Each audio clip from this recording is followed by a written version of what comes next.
Hey guys, how are you doing? So today I'm pretty excited because we have done something which is pretty new. So for the first time, we have organized a live Q&A chat with the followers of the Design Sketchbook blog and as well with Art Center College of Design, where we are meeting David Salow, who is in charge of recruiting students from over the world to welcome them at Art Center.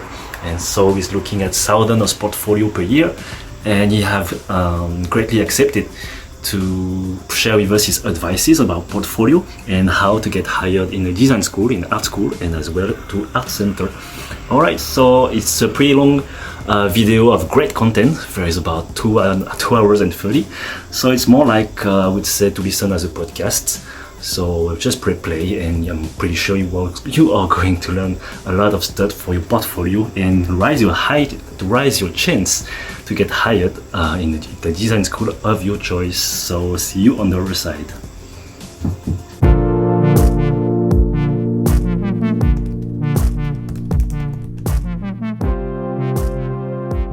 Hi everybody, this is David Salow from Art Center.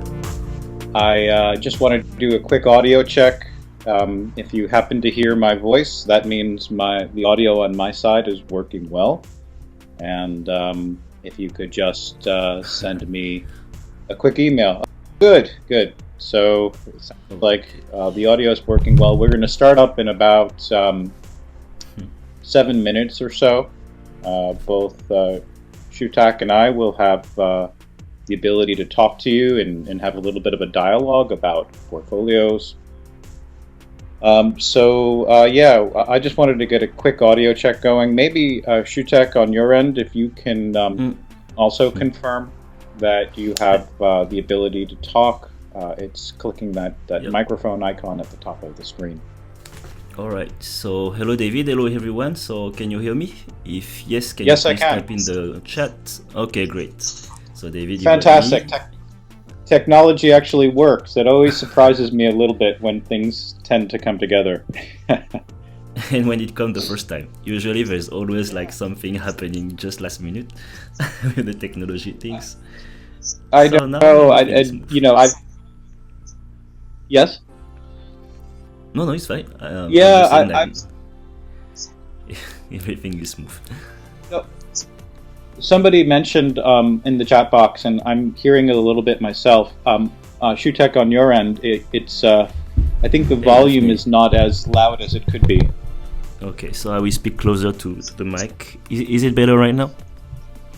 Yes, that's better. Okay, so or you could just yell. Put the mic closer. It's 2 a.m. where I am now. Oh, that might make it a little bit difficult. Yes. We have some extra guests later. My neighbors maybe will come to join us. I'm sure they're going to be fascinated about the inner workings of portfolios. Yes, of course. Especially at 2 o'clock in the morning. I will have to challenge my ability to speak in Japanese also.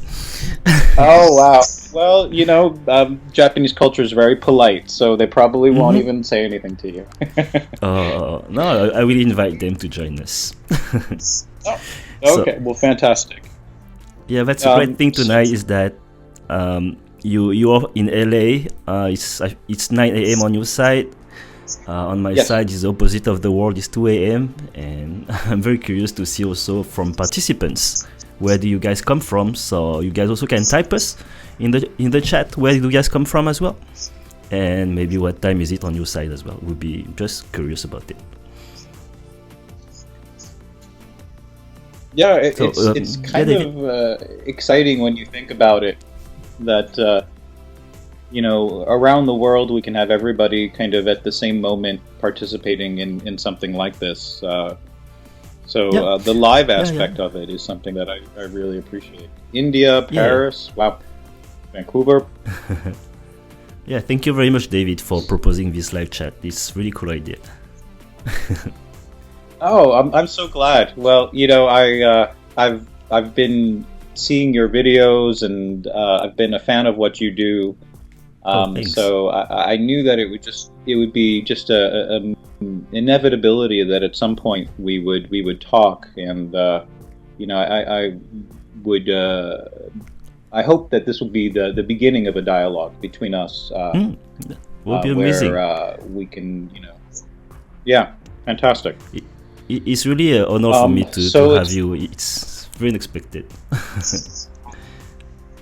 Well, you know, I saw that, you know, I think the design world is it's a big place, but it's also a small place, and you know, I don't think it was necessarily a coincidence that the last video I saw, you were talking to somebody who graduated from Art Center. Yeah, he's doing. And I doing feel things. like that. Yeah, in that community of designers, I think you know, our paths tend to cross quite a bit. So yeah, it's exciting. I'm really glad. You know, my particular focus at Art Center is the students who come to us from international basis. So especially with probably the students that you mentor and teach, and just seeing from the variety of different places that people are coming from, it really does seem like a truly. How many countries do you think has been? How many countries do you think has been represented in Art Center? That's a good question. I'm curious. I really wonder. 40, 50, don't quote me on this, and the only way that this is kind of a back of the napkin kind of assessment, but the way that I judge how many students we typically have from overseas is, for graduation, we hang the flags out of every different country that's at Art Center along the hallway of Art Center. And on any given graduation week, we probably have, I don't know, 50, 60, 70 different flags. And so I'm always kind of keeping my eyes out and saying, oh, wow, we've gotten, you know, a student from this country and that country. And, you know, myself, I travel quite a bit. You know, in my capacity as the International Director of Recruitment. And so, like, for instance, in 2 weeks I'm going to Mexico, and then a few weeks after that Brazil, and then I'll be heading to Europe, and I always end up going to Asia at least once a year. I'm thinking, I saw that one of the chat participants said India. I think there's a good chance quite a few participants actually are from India. There's a good chance I'll be heading to India this upcoming year as well. So you are going to all these countries to meet some potential students? Yes, that's correct. When I go overseas, it's partly to meet potential students, but also to meet faculty at comparable institutions, to potentially discuss the idea of partnerships, or, you know, having students come and study at Art Center, or having our students go there. You know, I think Art Center really envisions itself as a global institution, one that, you know, I think makes a real concerted effort to extend its reach outside of just the United States. So you mean that every year, so you're doing a kind of, let's say, world tour. You meet maybe some design schools to do some partnership with them, and some of them will go to art centers, like exchange students, maybe. Yeah. I mean, that's exactly right. What I do is I spend most of the year, you know, in the United States, but I spend a significant amount of time overseas. You know, that's either to encourage students to consider Art Center, but also it is building relationships with other faculty and thinking about ways in which we could strategically potentially work with them. Oh, that's cool. Did you see that too, the raised hand? I didn't know that was an option. Okay, well, Rahul raised his hand. Does it mean that you want to attract attention so can ask you questions? Is that correct? I think so. I think it's a very, very polite way. It's actually maybe a good in moment to mention that when I've done this type of chat before for the participants, if you wanted to ask questions, all you need to do is just type in the chat box, and Shutek and I can go through and look through the questions and discuss them.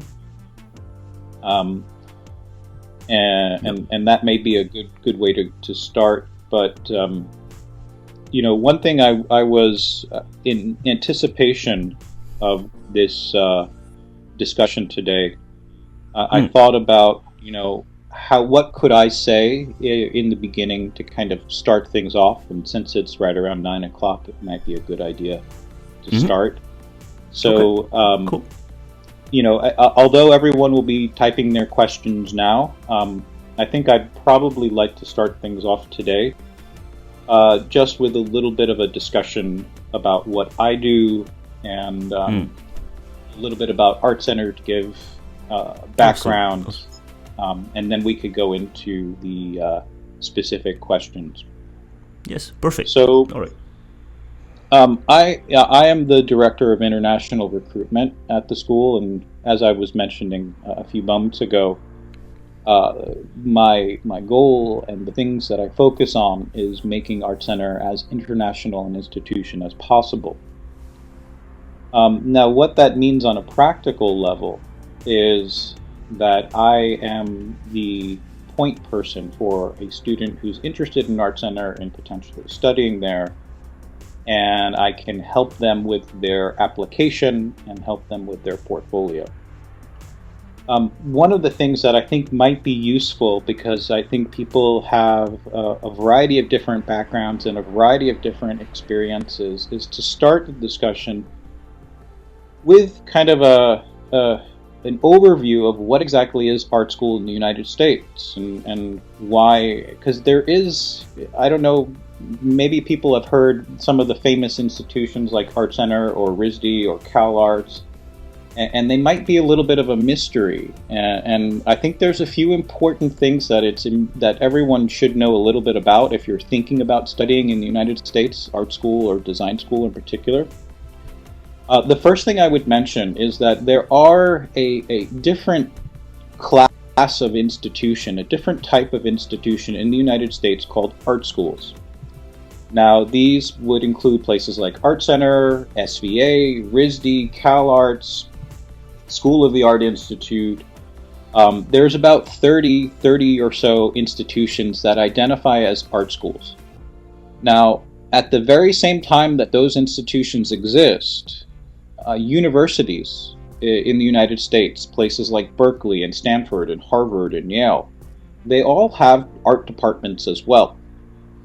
So if you're a young designer and you're thinking, well, okay, I want to study in the United States, I want to study something art or design related, how do you make the determination on whether or not you should choose an art school or whether or not you should choose a traditional university? Well, the difference boils down to the type of degree. So at an art school, you would receive a Bachelor of Fine Art degree or a Bachelor of Science degree. Now, this is different than what you would receive at a traditional university like Stanford or Berkeley or Harvard or Yale or any of those places. The difference is that more traditional degree that you would get at a university is a Bachelor of Arts degree. Now, this is your traditional liberal arts degree where you're taking a wide variety of required classes across a number of different areas like English and foreign languages and history and sciences, and you're getting that classical liberal arts education with a focus on art or design. Now, if you choose to go to an art school, that wide variety of classes, those history classes, those English classes, those classes in foreign languages and statistics, they typically don't exist at art schools and they're not part of the curriculum. What an art school does really well, this is the place where you get a BFA or a Bachelor of Science. What an art school does very well is it focuses your entire education, your 4 years in college, around the professional skill set that you would need as an artist or designer. So the benefit to this approach is that you have a very focused education. The drawback to this approach is that you don't have that wide variety, that buffet type of educational offerings that you would get at a university.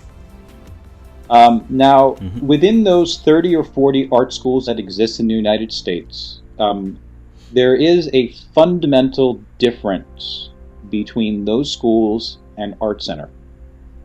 Oh, okay. The fundamental difference and this is part of the reason, Shutek, why I searched you out and I saw your tutorials.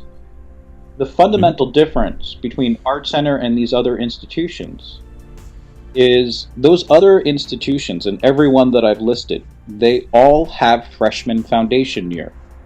Now, you're probably wondering, what is foundation year? Foundation year in the United States is the first year of art college. Now, the majority of students who go to art college in the United States have had access to maybe some art classes in high school, and they're well served by a foundation year, because a foundation year teaches them general classes like figure drawing, design sketching, 2D design, 3D design, materials classes. The idea behind all of those other institutions is the first year of foundation gives you a year of college level art and design classes before you choose your major. What has always made Art Center different is we skip right over that foundation year. So there's a number of important consequences that come from that, and this is why I stay as busy as I possibly could stay. The most important consequence, the two most important consequences of Art Center not having a foundation year. The first one is that you already have to know your major when you apply. When you apply to Art Center, if you choose to apply to that school, we have 11 different undergrad majors. And you have to pick out one, and each one of those majors has a separate set of characteristics that they look for. And when I say they, what I mean is that it's up to each department to decide who gets into the program. Most other schools, it's the admissions staff that makes the decisions. I don't make any decisions. If you apply for product design or entertainment design or transportation design, then your portfolio has to appeal to that particular department chair. So my role in the process is, when I talk with prospective students at Art Center, is I help them clarify which one of the programs at the school they're interested in, and then I give them advice on portfolio. Because when we do the admissions reviews with the department chairs, I'm there and I see exactly how they react to every possible different type of portfolio that's out there. I also recognize that everyone who's attending this chat, not everyone is going to Art Center or interested in applying, so I want to also try to tailor my remarks to be more general around the idea of portfolio. And, I'm in a kind of unique position, because I like to describe myself as a jack of all trades, but a master of none. And what I mean by that is, the benefit of being in the role that I am is I have this overview of seeing thousands of portfolios a year be evaluated by 11 different designers, 11 different department chairs.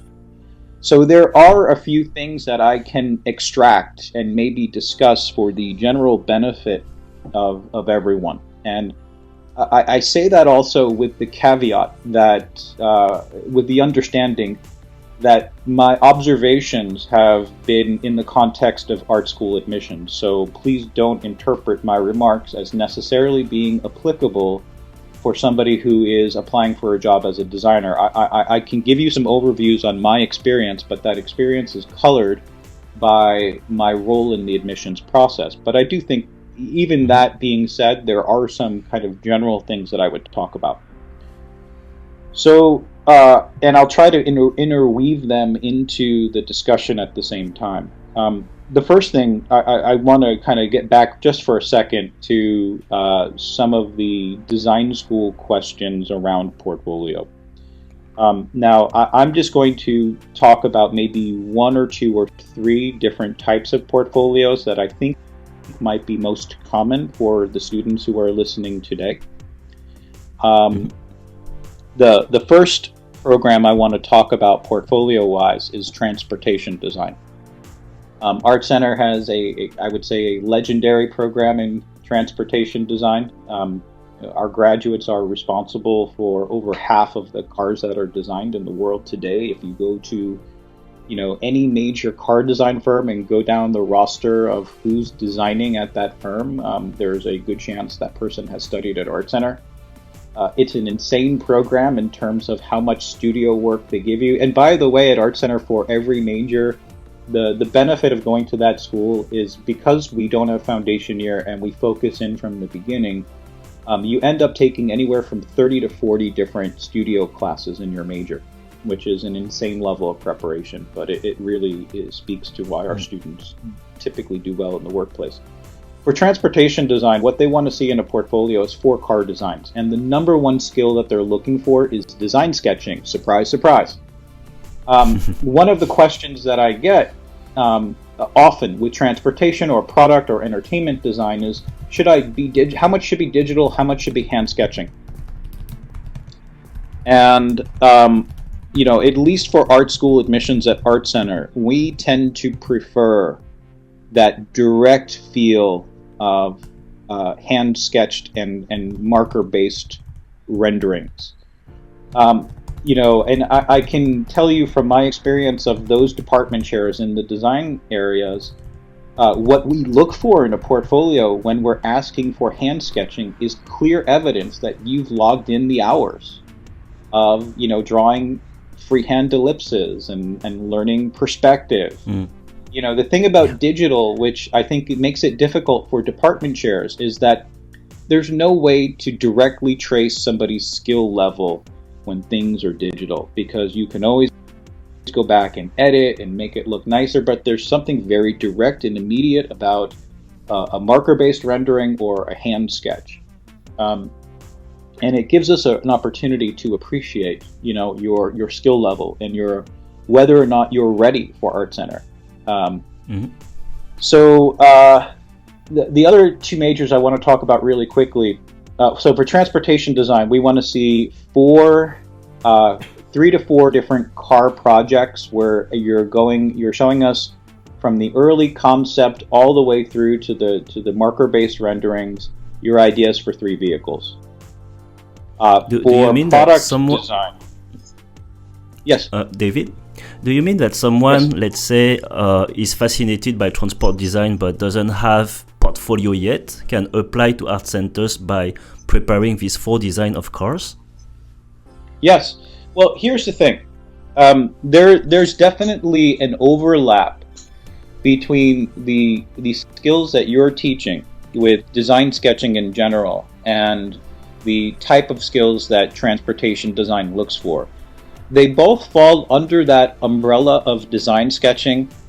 There are a few divergences, of course, when you talk about, how do you draw tires and how do you indicate things like chrome using markers, and there's a few tricks and tips, but those things aren't necessarily as important as just showing us the fundamentals of design sketching. So that's, John asked a good question, and I want to kind of interact with that as well.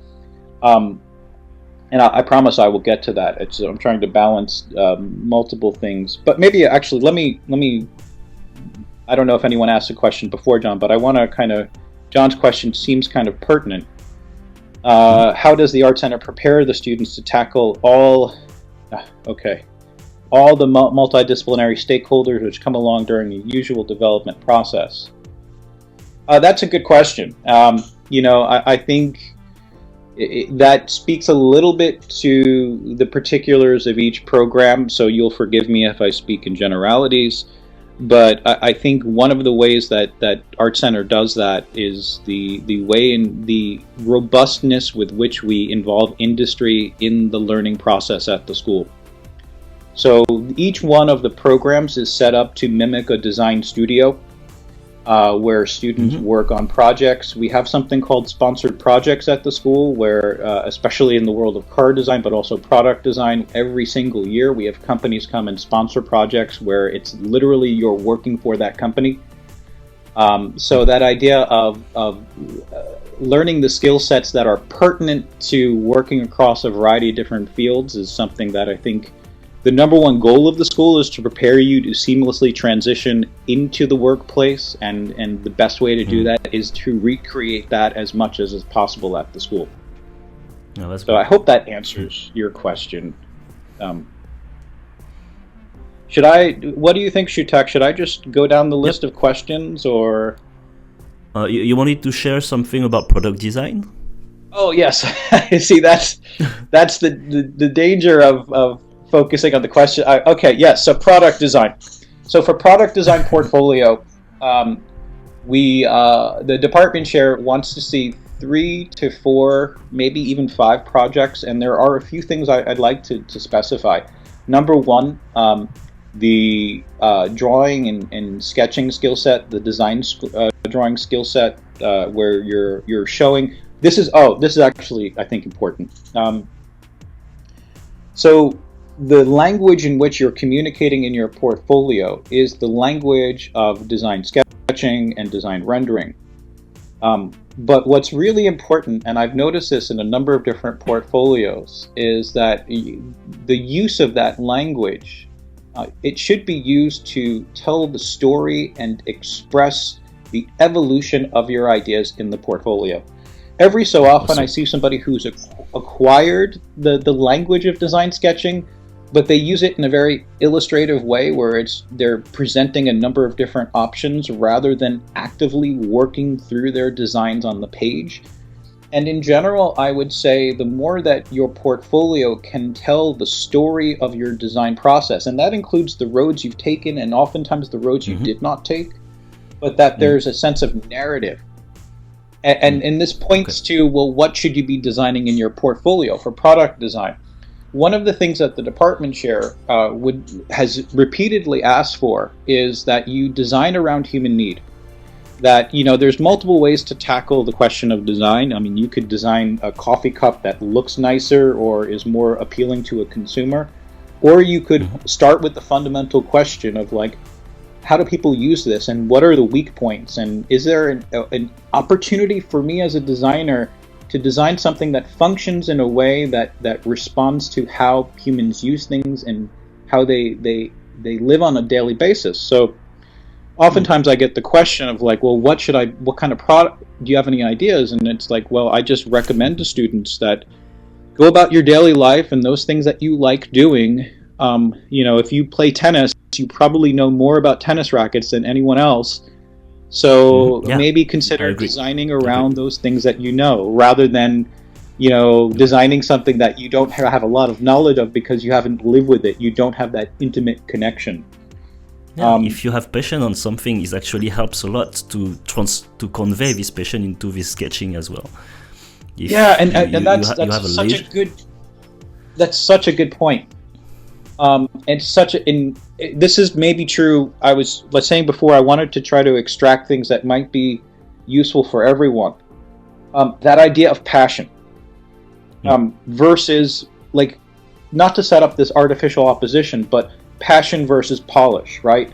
You could have a completely sleek portfolio that is manicured and you can't criticize it in any way.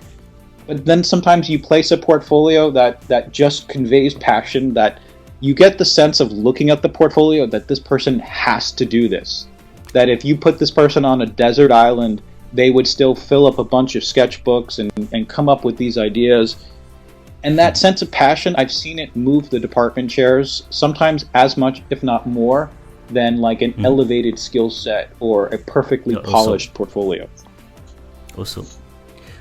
What I like also with the fact that when a candidate can try to convey his passions, like let's say a topic, let's say you say tennis, he really loves tennis and try to make a project about tennis for these design projects, is that what it would be cool is to show that he could actually teach something to the people who are going to hire him. or to recruit him. That will be even more interesting. It's not just to present a project to say, hey, I'm here, what I've done, is it good or not?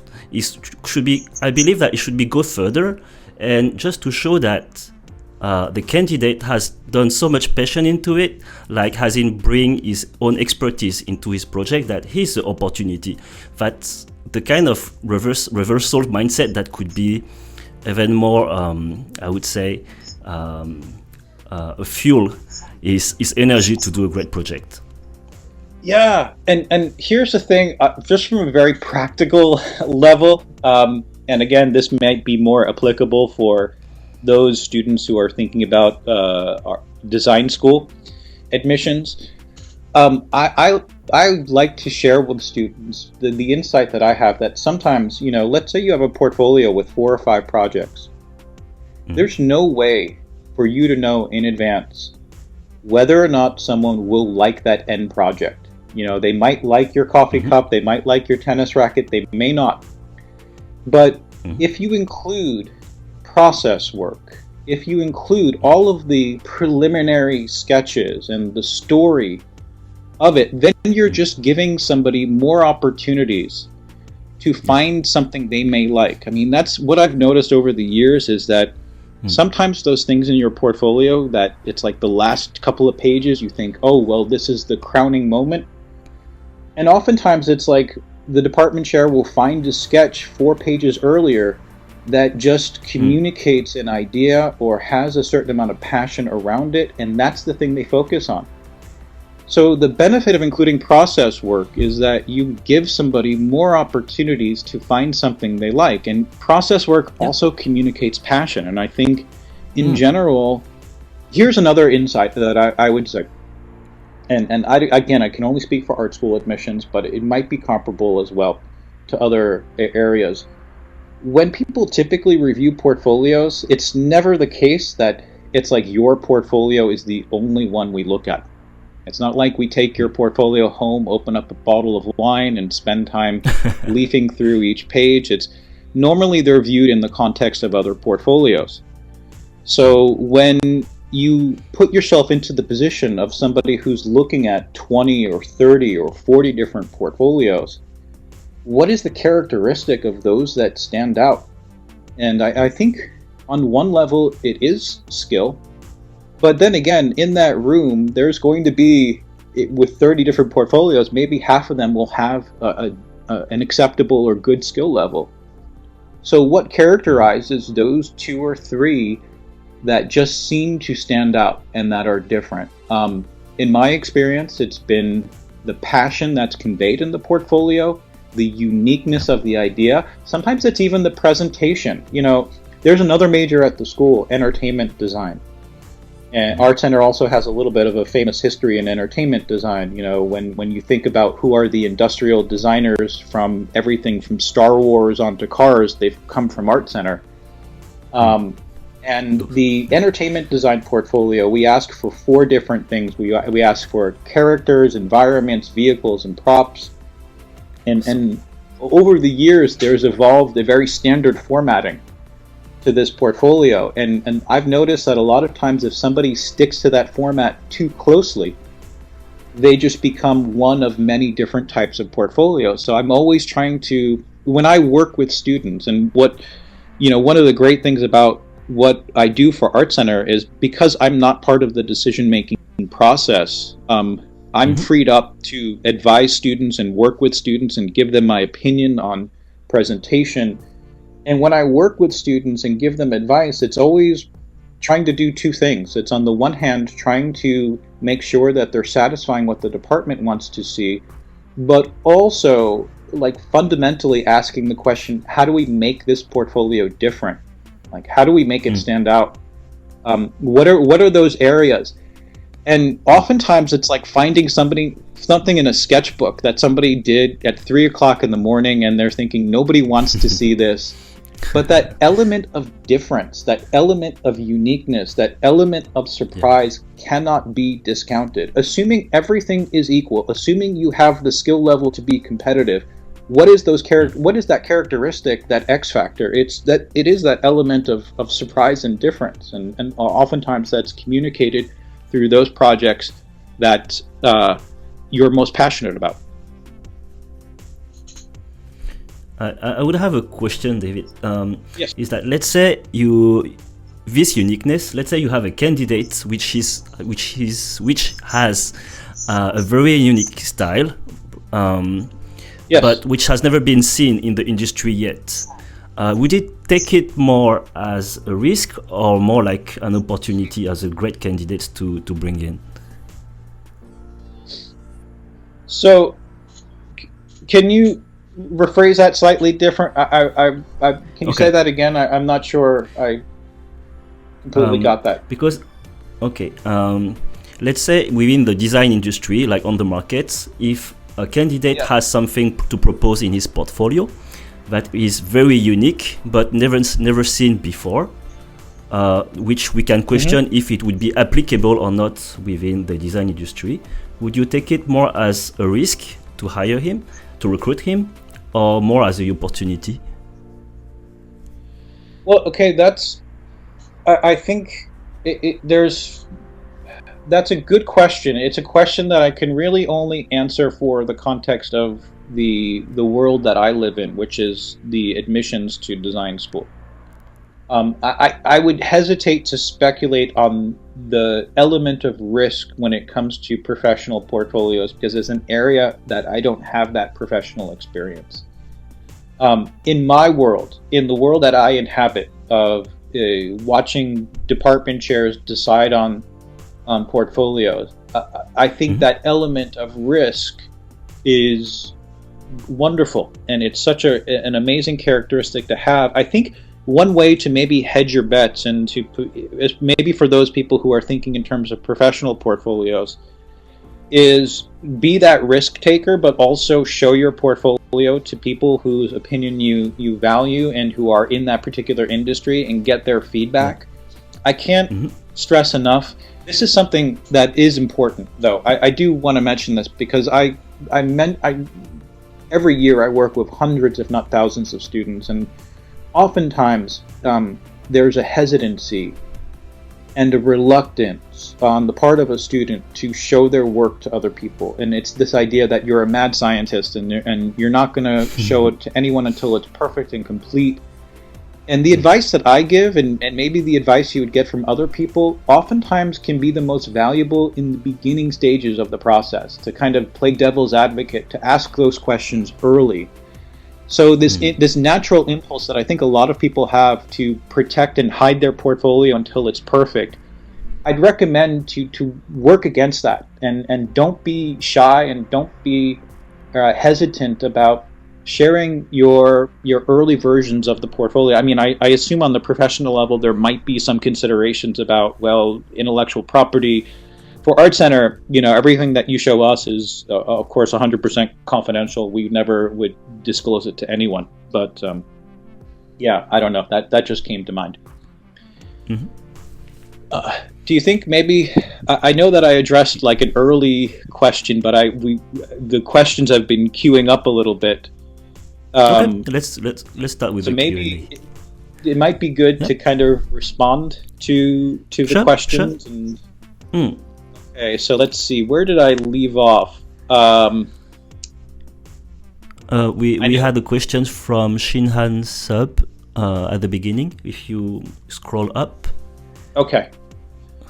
Let's see.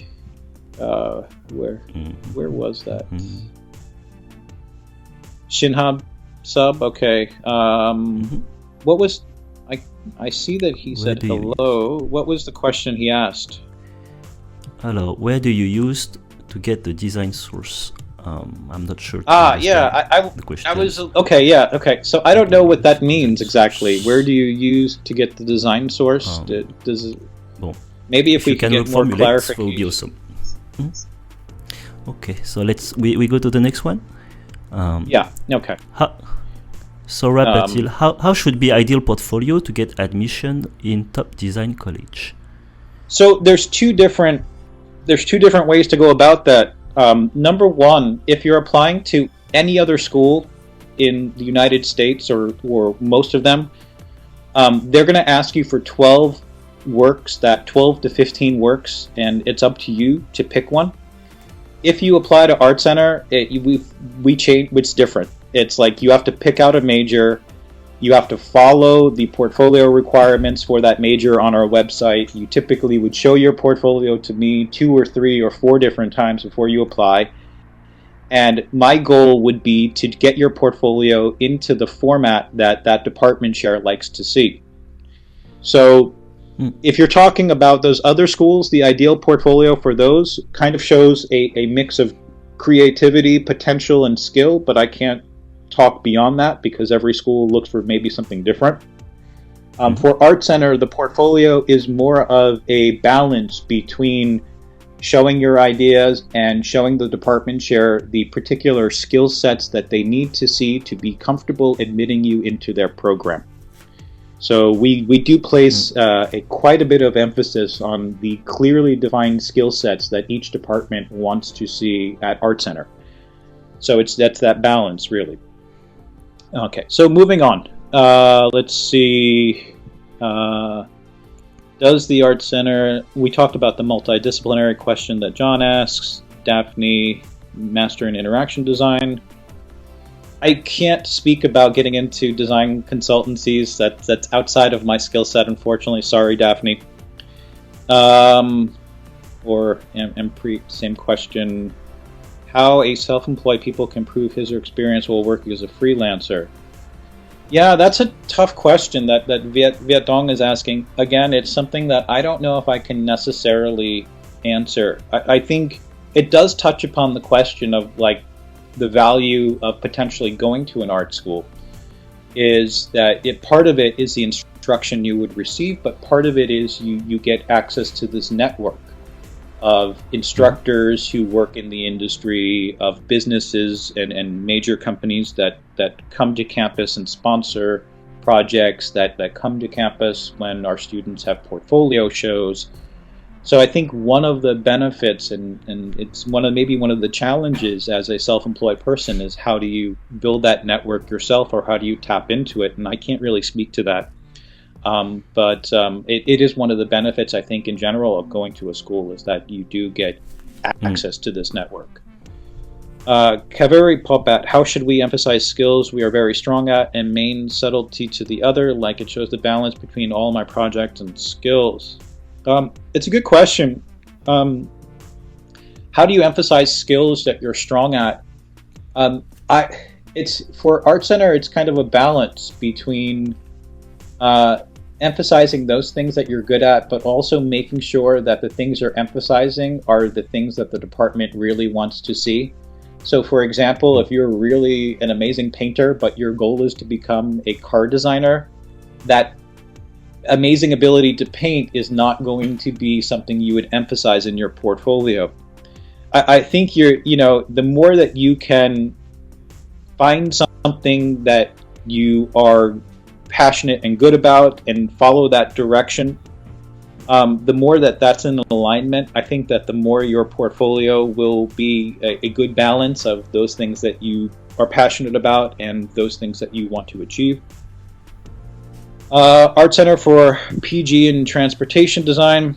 Mechanical Engineering, Sarab asks a very good question. And, a lot of students at Art Center have previous bachelor degrees.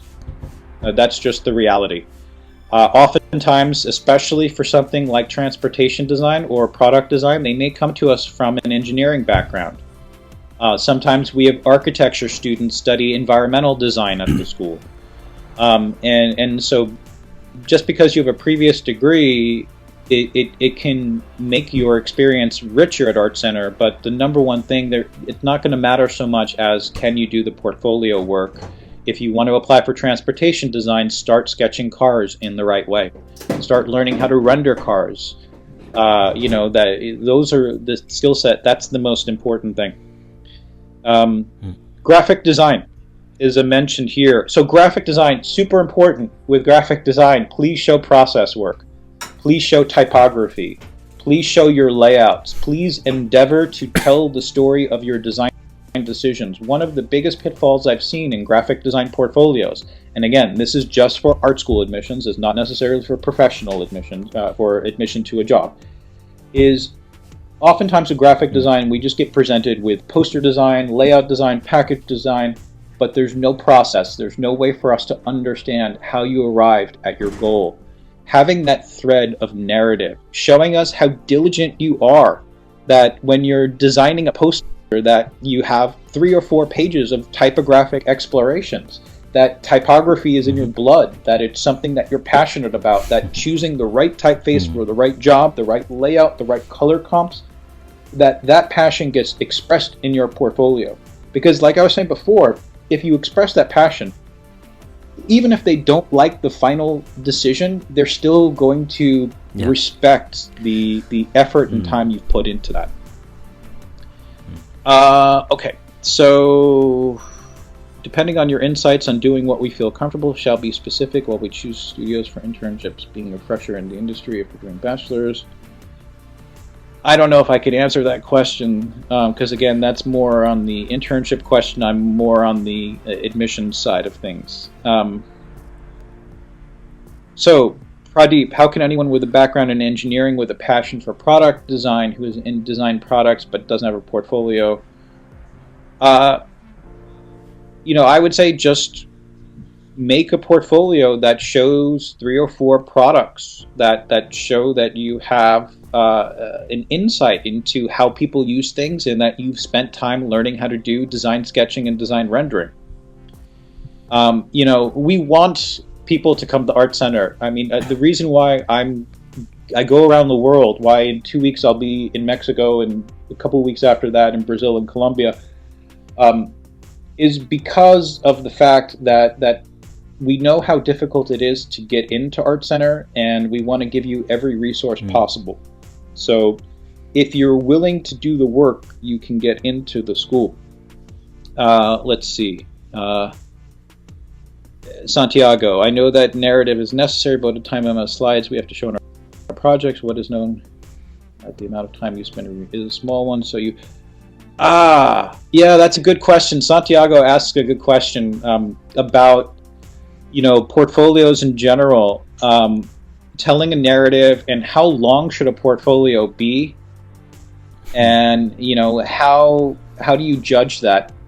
And this raises something that I've noticed over the years, which is, I think in general, a good portfolio communicates on multiple levels at the same time. Now, what I mean by that is I always like to describe like the worst case scenario, which is the worst case scenario is late on a Friday afternoon. The person who's reviewing your portfolio has looked through, 30, 40, 50 portfolios, and their eyes are tired, and just out of bad luck, your portfolio comes up next. If your portfolio communicates on multiple levels, you're helping yourself. And what I mean by multiple levels is there's that surface level of like, worst case scenario, somebody doesn't have a lot of time, they flip through your portfolio. Can they understand what they're seeing in a relatively rapid environment? And part of that is how well does your portfolio communicate visually? One of the pitfalls that I've seen, and I want to steer everybody away from this pitfall who's at least thinking about art school. Again, I can't speak about professional, but I can speak about art school. Is this idea that text has equal weight to image. It doesn't. Because if you bury in your portfolio like the nuggets, the important thing about your project, your design all hinges upon these 2 or 3 sentences in this long paragraph, and that contains the insight. Well, guess what? There's a chance that because of time limitations, maybe somebody didn't read that entire paragraph. And so one of the questions you should fundamentally ask yourself is, if somebody is looking at this document and they're pressed for time and they're visually turning the pages, is my portfolio communicating what it needs to? Is it communicating the big picture, the big ideas? And this touches upon another thing. and there's another good point that I want to raise with everybody, the importance of clarity in the beginning of the project. Oftentimes what I've noticed is that I've seen some amazingly skilled portfolios with great ideas, but the first couple of pages did not set the stage. So what happens is you have this department chair who sees great work, but now you're asking them to spend mental energy piecing together what they're seeing. And I think one of the best formats to think about is think about, how do I state my case in the beginning? How do I make things clear? And this also touches upon the idea of composition on a portfolio page. How many elements should be on that page? How dense should it be? And there's no right answer to it, but it is an issue that I'd recommend that people think about. When you're laying out your pages, when you're sizing your sketches, when you're determining where does this rendering go and how many sketches should I have on that page, think about how you can use composition and scale and the position of the sketches on the page to direct your viewer's eye around that page. Just like you're composing an old master painting, and the care and deliberateness with which Michelangelo or Titian decided where certain characters in that painting went, it wasn't random. It was because they consciously wanted your eye to be moving around that page. And I think a lot of times people neglect that.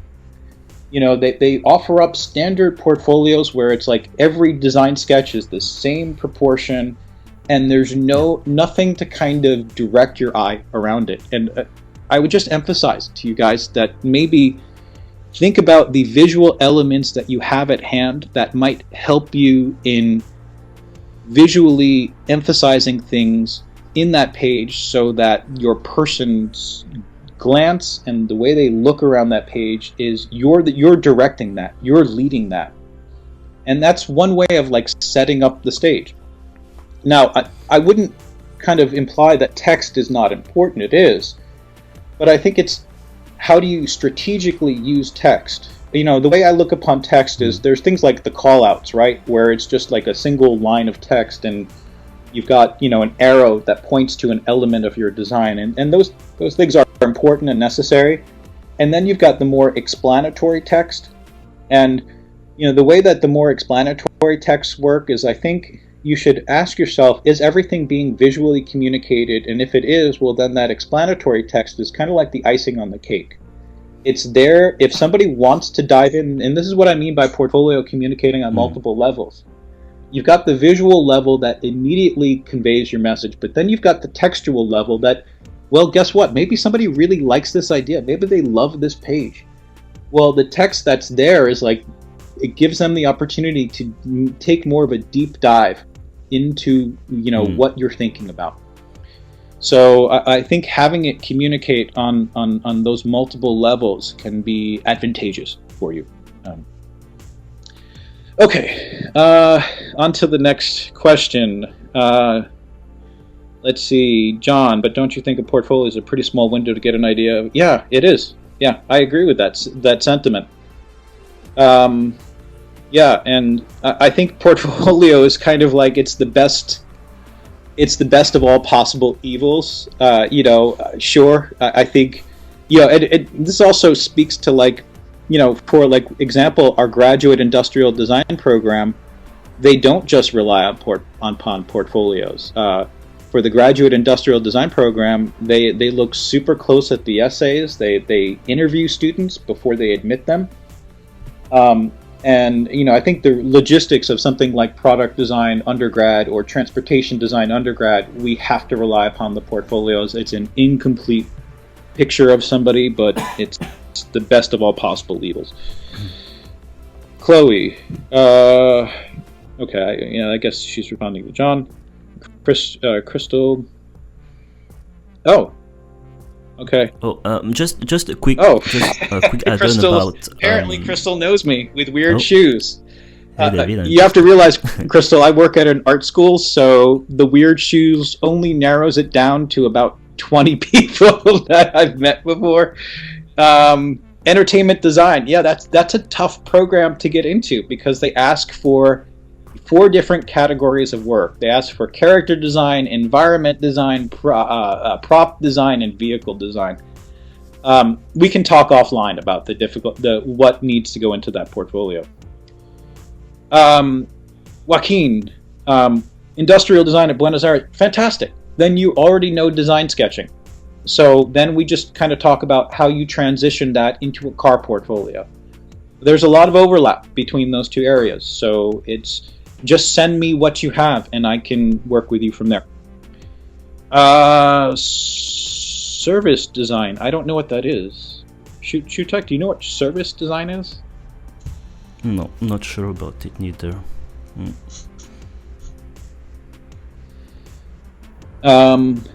Okay. I don't know. Do you have questions for me, Shutek, on anything? I think that's the last. Oh no! Wait, there's more. I didn't scroll down. Sorry, I didn't realize there was. I was looking at the screen, going, "Oh," patting myself on the back, going, "Wow, I've got through all the questions. That's pretty good." And then I scrolled down and realized. Let me give me a second. I've got to go get my pot of coffee. It's still early in the morning. There is a whole world below the scrolling. which is great. I'm so happy that people have questions, and like I said, I'm going to answer everyone that anyone wants. But I'll skip over some of the ones. Like I don't know what service design is. Sorry, Needy. And then let's see. Can you suggest awesome references for design and portfolio development? Yeah, I mean, Shutek's tutorials are fantastic for design sketching, and I think that's such a core important skill, for product design, for transportation design, for entertainment design. It's a different language, right, than illustration. It's figuring out the most efficient way to communicate your ideas visually. And the more that you can practice that and get good at that and convey, it's so, the great thing about sketching is that it does reflect the time that you've put into it. On the surface it seems really simple. You can learn these elements of a language and use them to communicate, but the more time you put into it, the more your sketches approach that level of effortlessness, where it's like it just feels natural. I think everyone's probably had that experience of when you first start out sketching, that your outline is super heavy and the sketches feel like they're weighed down, and that because you're figuring things out. And the more time and effort, in the same way that if you were aspiring to become a concert pianist, the more time and effort you just put into the practice part of it, the more the end result reflects that fluency and comfortableness, and that's like, when you're talking about skill, when it comes to a portfolio, it's that it's something, a level that reflects the time that you put in. Let's see, what all prep does one need to do from India to apply to Art Center? Define which program you want, and then make your portfolio reflect what that program wants to see. Can you show us one transportation design portfolio as a demo to make? Oh God, that's it. I get that question all the time. Do you guys have any demo portfolios? And the answer is no. and there's a couple of reasons for it. The most important reason is, the minute we would give out a demo portfolio, we would condemn ourselves to receive thousands of versions of that one portfolio. And it's what I was saying before about a good portfolio strikes a balance between showing the department the basic things they want to see, but then also having like the strength and the fortitude to break from that and to show them something different, that element of surprise I was talking about. So having sample portfolios, I think, unfortunately, Mitesh, all you need to do is go into Google and type transportation design sketching, and you can see thousands of images of transportation design. So you can familiarize yourself with the language, and then it's like figuring out, well, how do I use that language to break and show something new and interesting? Can I suggest good references? Yeah. Few years ago, I remember I was watching on TV. There was like reportage. It was about a French brand of transportation, where Peugeot or Renault, I don't remember, but one of the decision maker of the design studio actually said that he refused to show any of his sketches of cars to his team, because he was worried that then his team would have been forever influenced by what he has done, because he's a decision maker. So no, because of this way, he don't want to give the direction of what he think is good or not. And that's exactly the same thing for the portfolio.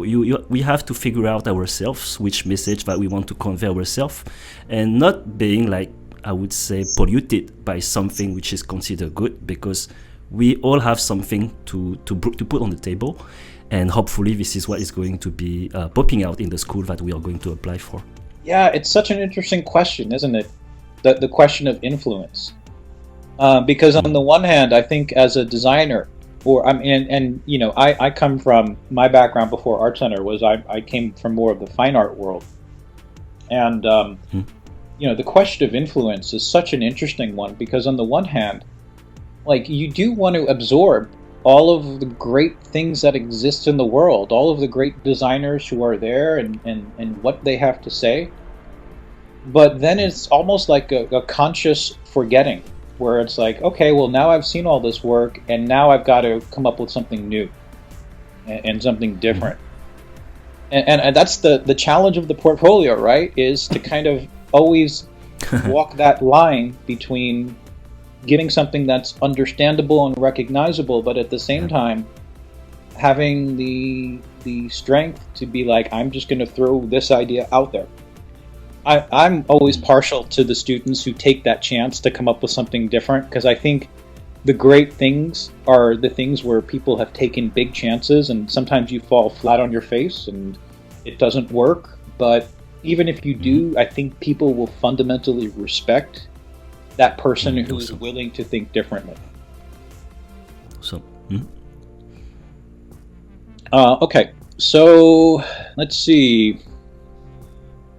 Can you suggest good references? I think I already talked about that. Books or websites, talked about that. I want to do transportation design, America, mission-related stuff. This says also, this touches on another question too, for like a younger student who's like in India, or maybe even not in India, but in anywhere outside of the U.S.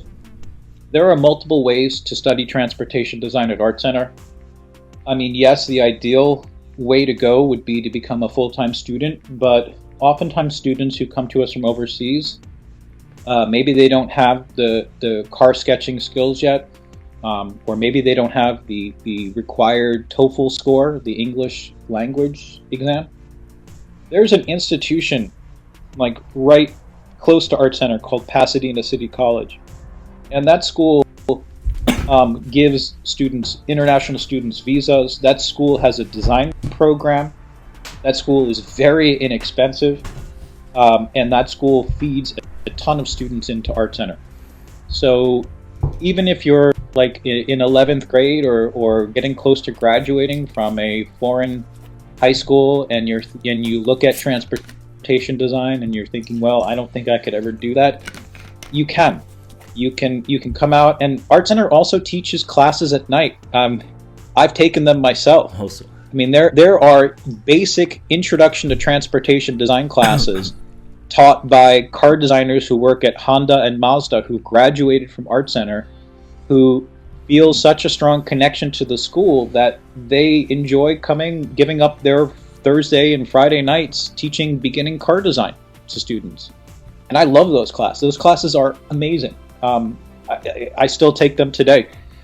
because they're typically taught by people directly in that industry. I mean, with car design, I think there's 50 or 60 different studios in Los Angeles alone. I mean, Los Angeles is the big laboratory for car design. You know, it's the city where everyone owns a car, and where every major car company has, you know, one of their major studios. So it's kind of in the water down here. It's something that everyone thinks about. So for car design, LA is a great place to be, and the place to go is definitely Art Center. So Chris, does a portfolio gain more consideration for displaying a lot of techniques as part of the ideation showcase, even if the result doesn't look very pretty, but it does? Yeah, I mean, you know, again, it touches on this idea that sometimes you may not have the best sketching skill in the world, but you're telling the story. You're visually telling the story of your design process. I've seen sometimes those portfolios be successful as well. In addition to, I want to know if balance or portfolio, analysis or research, or 3D modeling. Okay, 3D modeling, if you know how to do it, you can include it, but we would much only include it if you've got the hand sketching and hand rendering skills already adequately displayed. Analysis and research, sometimes, I mean, I've noticed with product design or transportation design, in the beginning of the portfolio, they have something like a persona, where they will identify the buyer of this car, or they will talk about the user of this product. I think those things are usually limited to a page or two, and they're very briefly looked at. I do think the research, the most important research, is more on the form level. So it's more like, well, if you, and this is another thing that, at least for car design, I've noticed that the portfolios that are most successful are the ones that in the very beginning have a good idea of what their goal is. And what I mean by this is, rather than starting a portfolio saying, I'm going to design my dream sports car, you pick something specific and say, I'm designing a 2-seater roadster for BMW for the year 2022. And by choosing something specific, then you work within certain constraints. So you're designing a roadster for BMW, well, guess what? That car is going to have kidney grills. That car is going to have to respond to the 3 or 4 or 5 different roadsters that already exist for BMW, their history. It's got to respond to their design language that's part of BMW. So the more specific you can be in your early stages about defining what it is you want to design, I think the easier it is to kind of show how you're riffing on certain things and how you break from certain things. So, okay. That's actually the limitation that make us more creative. Yeah. And some people see these kind of restrictions as a constraint, but actually this is what it make the designer job, I would say, more easier, because you know which direction you can take, you know how to jump from an idea to another, and somehow you won't get lost, and whenever you want to explain your project as well, it will be easier to justify all your choices. And I believe this is what people are looking for.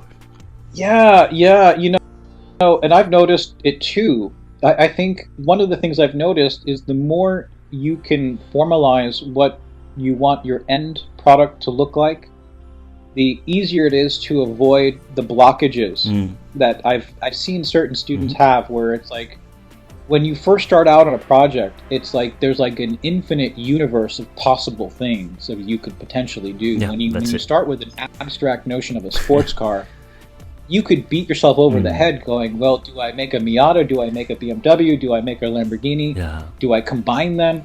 Yeah. And the more you have a sense of what your endpoint is, I think the more it can help facilitate and make easy the beginning stages, which oftentimes are some of the most difficult. Okay, so okay, environmental design. Yes, so environmental design is a program that trains students in 2 areas. It trains them in interior architecture and industrial design. So environmental design is best embodied, the best example I can give of environmental design is the retail store, the Apple Store. And when Steve Jobs decided that he was going to create a retail environment and really think about, something different, and we'd all previously bought our laptops from electronic stores and maybe online. So his idea was to reconceive of what your experience would be, with the Genius Bar and everything like that. So when he decided that's what he wanted to do, he actually didn't go to an architecture firm. He went to an environmental design firm. Because what an environmental design firm does, it focuses on crafting the entire experience someone has in a public space. So any public space you go into these days, whether it's a hotel, whether it's a movie theater, whether it's a stadium, whether it's an amusement park, whether it's going to the airport, the environment that you experience is what environmental designers do. They design the interior architecture, so they work on programs like SketchUp, and there's another program whose name I forget that they use.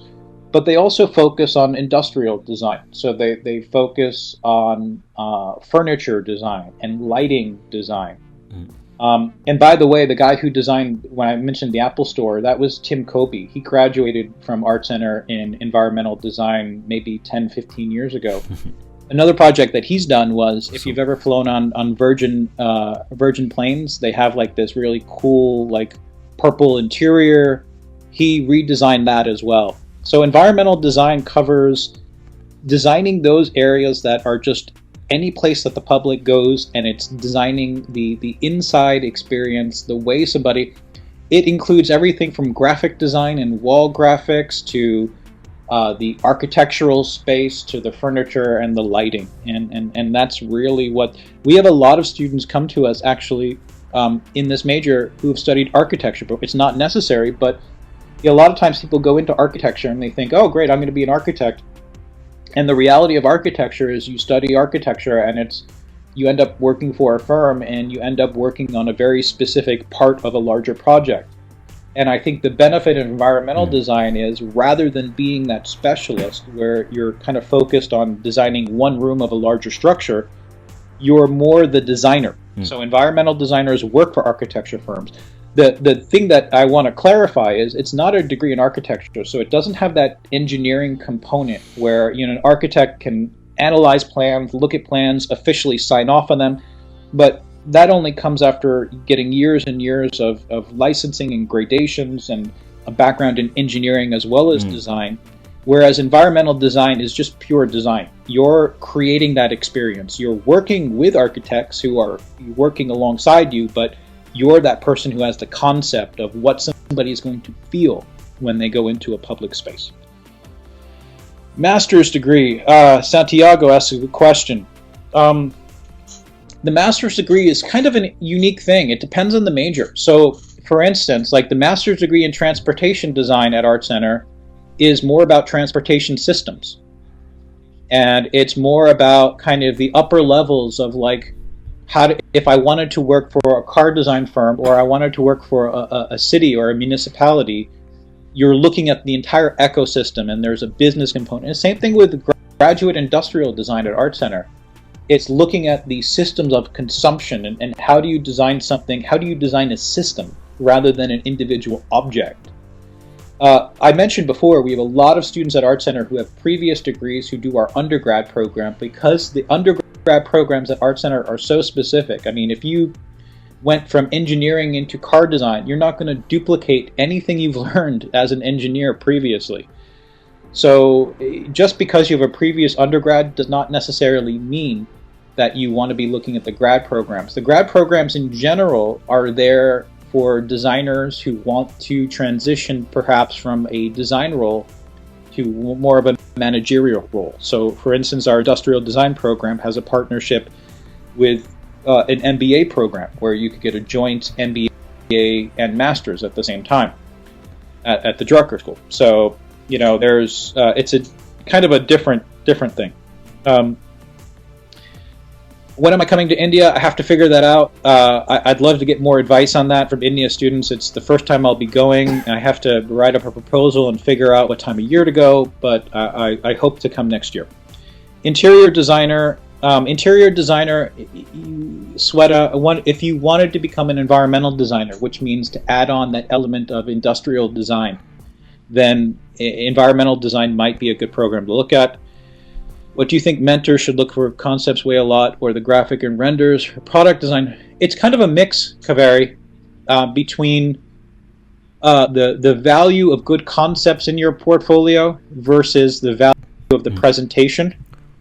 The way I look at it myself is that I don't think of myself as qualified or equipped to really look at a car design or a product design portfolio and pretend to evaluate it like a designer.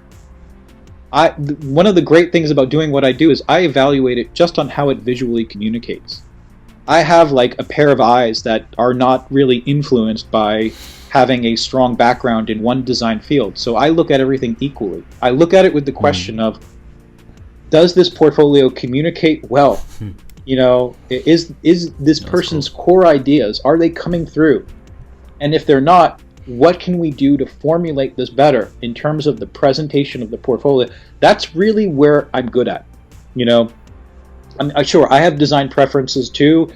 I love car design, I love product design passionately, and I have strong opinions, but I try to keep them to myself as much as I can. And I try to really analyze, how is this portfolio communicating as a visual document? Because my role in the process is to make sure that your ideas are communicated to the depth that they need to be communicated, so that you're getting your message across.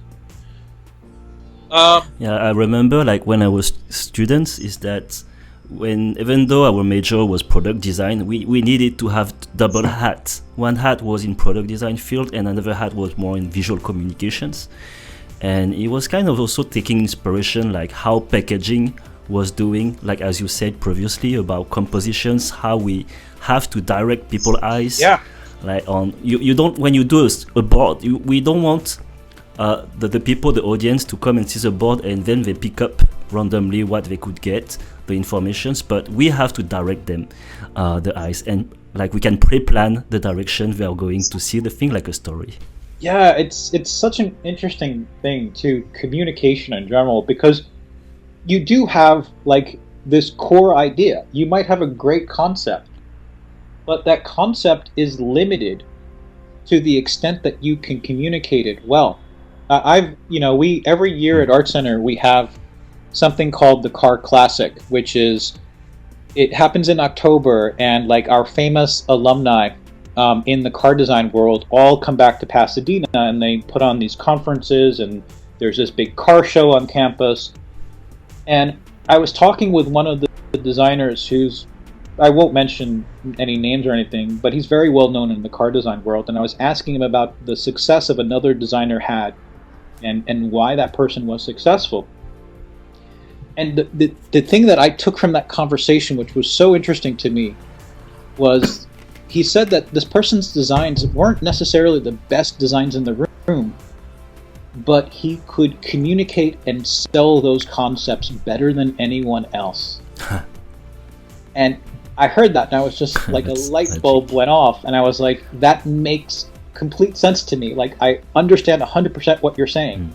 So it's not like the world is like this perfect meritocracy where the best designs always necessarily rise to the top. We like to think that they do, but oftentimes it's how you present your ideas, and that kind of cuts to the core of what I do with portfolios. It's like, how do I help this person present their ideas as best as I can see them, or as they can be communicated? So anyway, I just wanted to share that, because it was an eye-opening moment for me, because I had always worked under the idea that inevitably just the best designs rise to the top.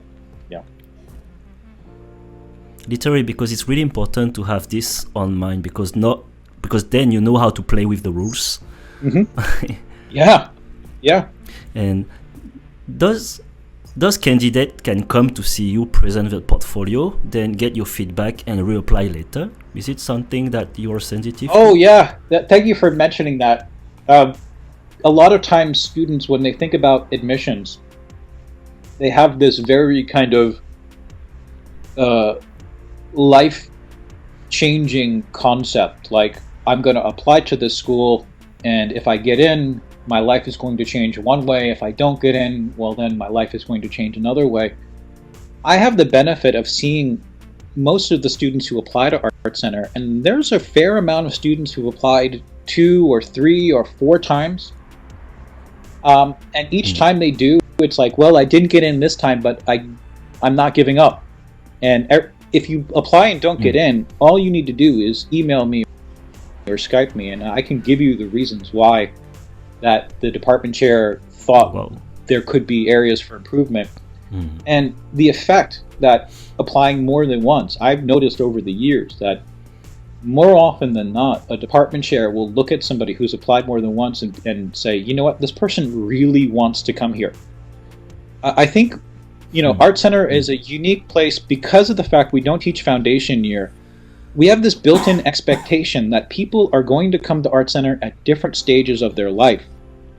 As opposed to other schools where you look at almost any other art school, you look at their incoming class, it's mostly 19, 20-year-olds.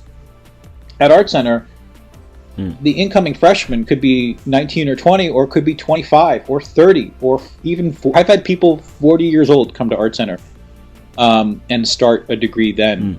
And I think we are, in general, an institution that has a very diverse range of ages at the school. Okay, let's see. Somebody mentioned Scott Roberts. But then, yeah, go ahead. David, just a question to jump on this is that, does it mean there is no age limit to join the design industry? That's a good question. I can't speak to that. You know, I really can't, because I don't want to imply that there is zero age limit to the design industry, because I don't know. To be honest, I don't know if there's any pre-existing biases individuals might have when it comes to a particular workplace. I can only speak from my experience, which is the experience of being at Art Center for a long time and seeing students come through and keeping in touch with them and seeing where they end up working. And from my limited experience, it's about the quality of the work and the potential you show and the ideas you express. And, you know, I don't know if there are certain areas or certain companies that have biases, because I'm not on that level. I can only really talk about anecdotal experience. And, you know, I think if you come out of a school and you've got the skills and you've got the concepts and you're able to sell your ideas, that those are going to be the things that determine your success much more than your age.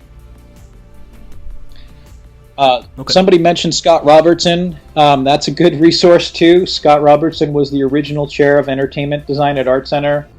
What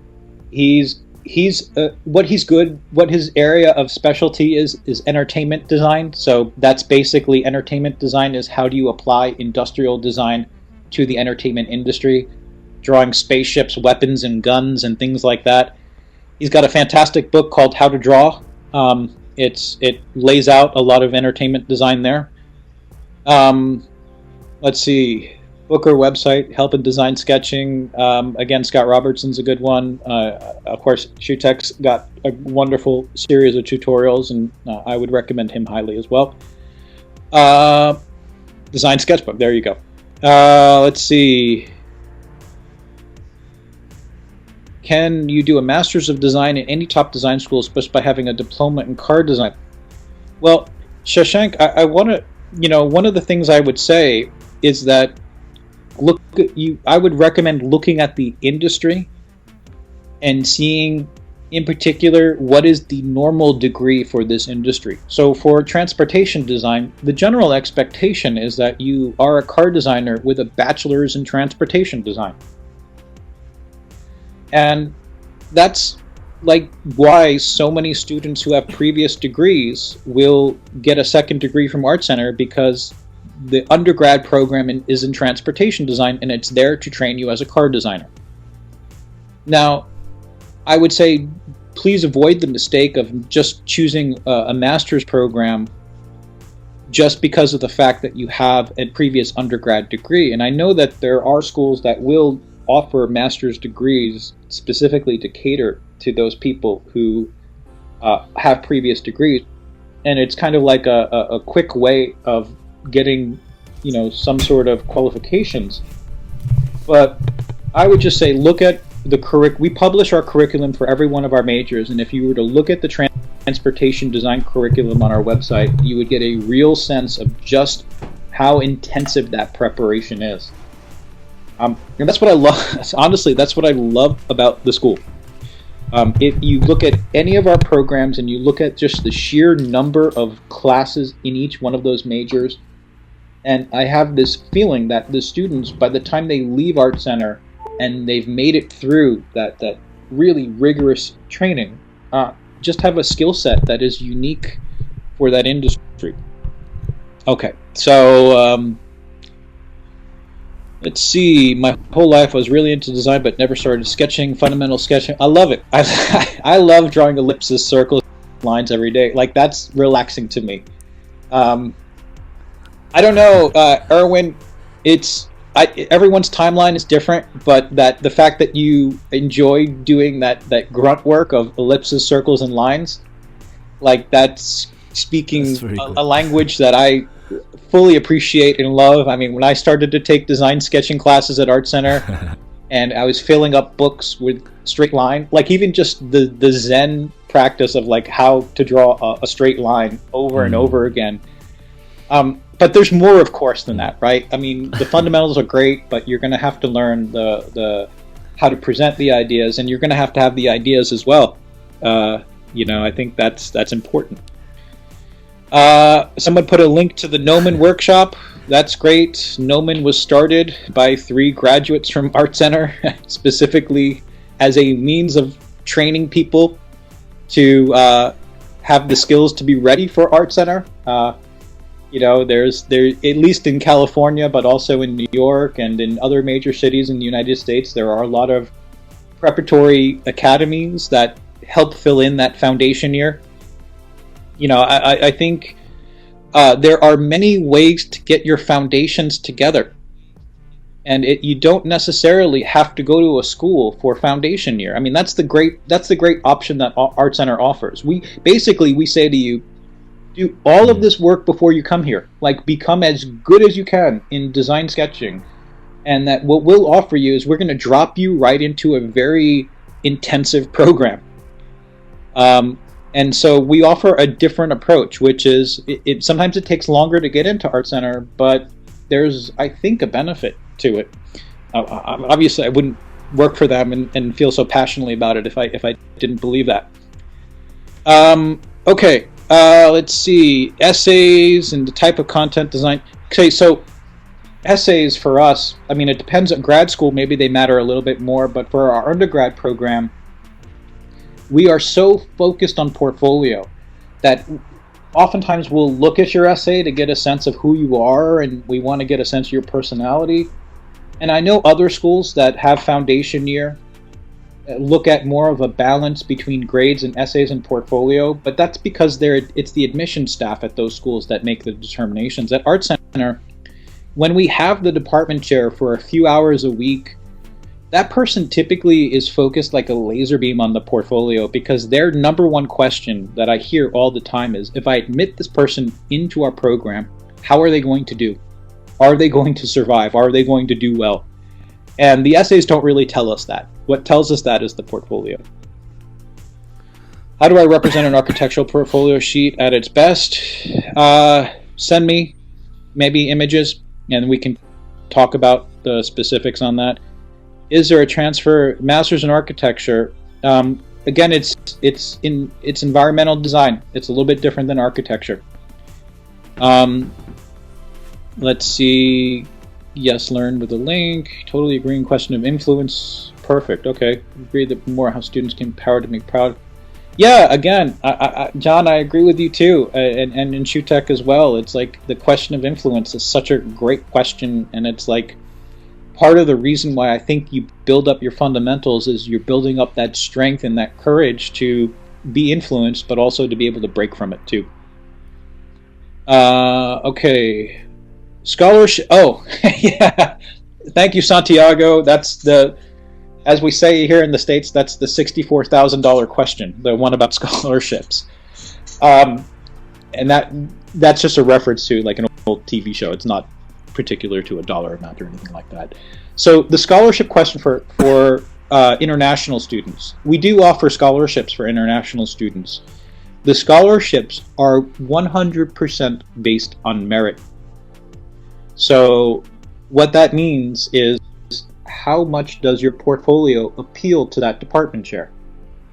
I mean, I would say if you're interested in scholarships, the best advice I could give you is work with me to get your portfolio into the format that I think would be most successful. And just if I get a chance to know who you are, you know, it's not like I can make a case for you, but it's like if I have an understanding of what your background is and we've chatted, when your portfolio comes up for review, I can at least provide that additional information to that department chair. So please feel free to reach out to me. Let's see, transportation design, 3 to 4 projects in card design. We look for design sketching and marker-based rendering. Product design graduate for environmental design, maybe send me your current portfolio, Nidhi, and we'll talk about how to transition. Maybe you have some products that are similar to environmental design. You might have furniture design, but we could also talk about ideas for spatial design. Environmental design is basically lighting, interior, commercial designing. Yeah, I mean, that's a good way of describing it. I really describe it as more experience design because it's not just lighting, interior, and commercial. It's everything from environmental graphics to the architecture to, yes, the furniture and lighting, but it's the overall experience. It's the concept behind what you want somebody to feel when they are in a public space.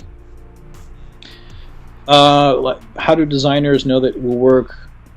I don't know. That's Samaron. That's like another level of design question that I couldn't answer because I don't want to give off an impression that I'm a designer. I'm a focused person around portfolio and admissions. And so while I do see radical things all the time and I do see how people react to them, I couldn't tell you about like how that's going to be successful or whether it's always a little bit of a uncertainty.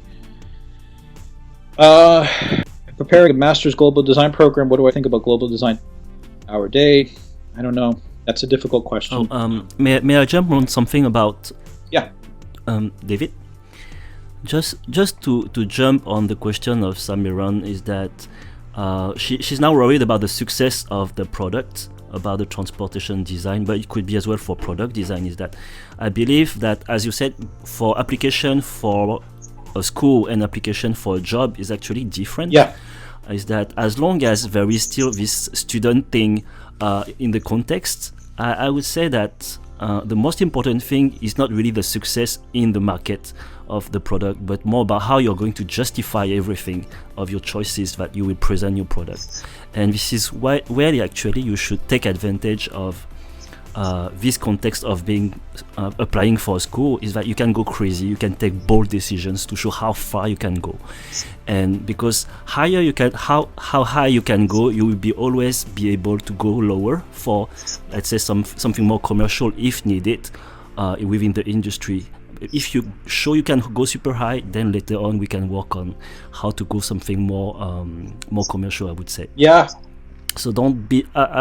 I would recommend to don't be too shy on your ideas, and just as long as you can justify that this is what is going to attract people, attract attention. Thank you. That's perfect. That's such a good clarification. It really coincides with everything that I believe as well. It really is like your art school portfolio is the place to take those chances, because no one's going to criticize you for taking chances. what they'll criticize you for is if you imperfectly describe and back up your craziness, then sometimes people will think, well, it's not really justified. But I think taking chances, I mean, you know, I keep on thinking, when I first read that question, I was thinking of the designs that Chris Bangle did for BMW. There's, for one of the BMWs that he made, he designed the back roof of the car, the back trunk area, and it was really elevated and boxy. And if you've ever seen it, they actually jokingly call it the Bangle butt, because it's not, you know, cars before had the very kind of low and sleek trunk area, and this was raised up. And at the time, a lot of people in the industry thought it was the ugliest thing in the world. And then you fast forward 10 years later, and I always laugh because as I'm driving, I'm like, every single car's trunk now looks exactly like that. And sometimes when you're taking those chances, the reaction you'll get is not always a positive one. But again, if you can back up your concepts with the sketching, with presenting it in a pleasing way.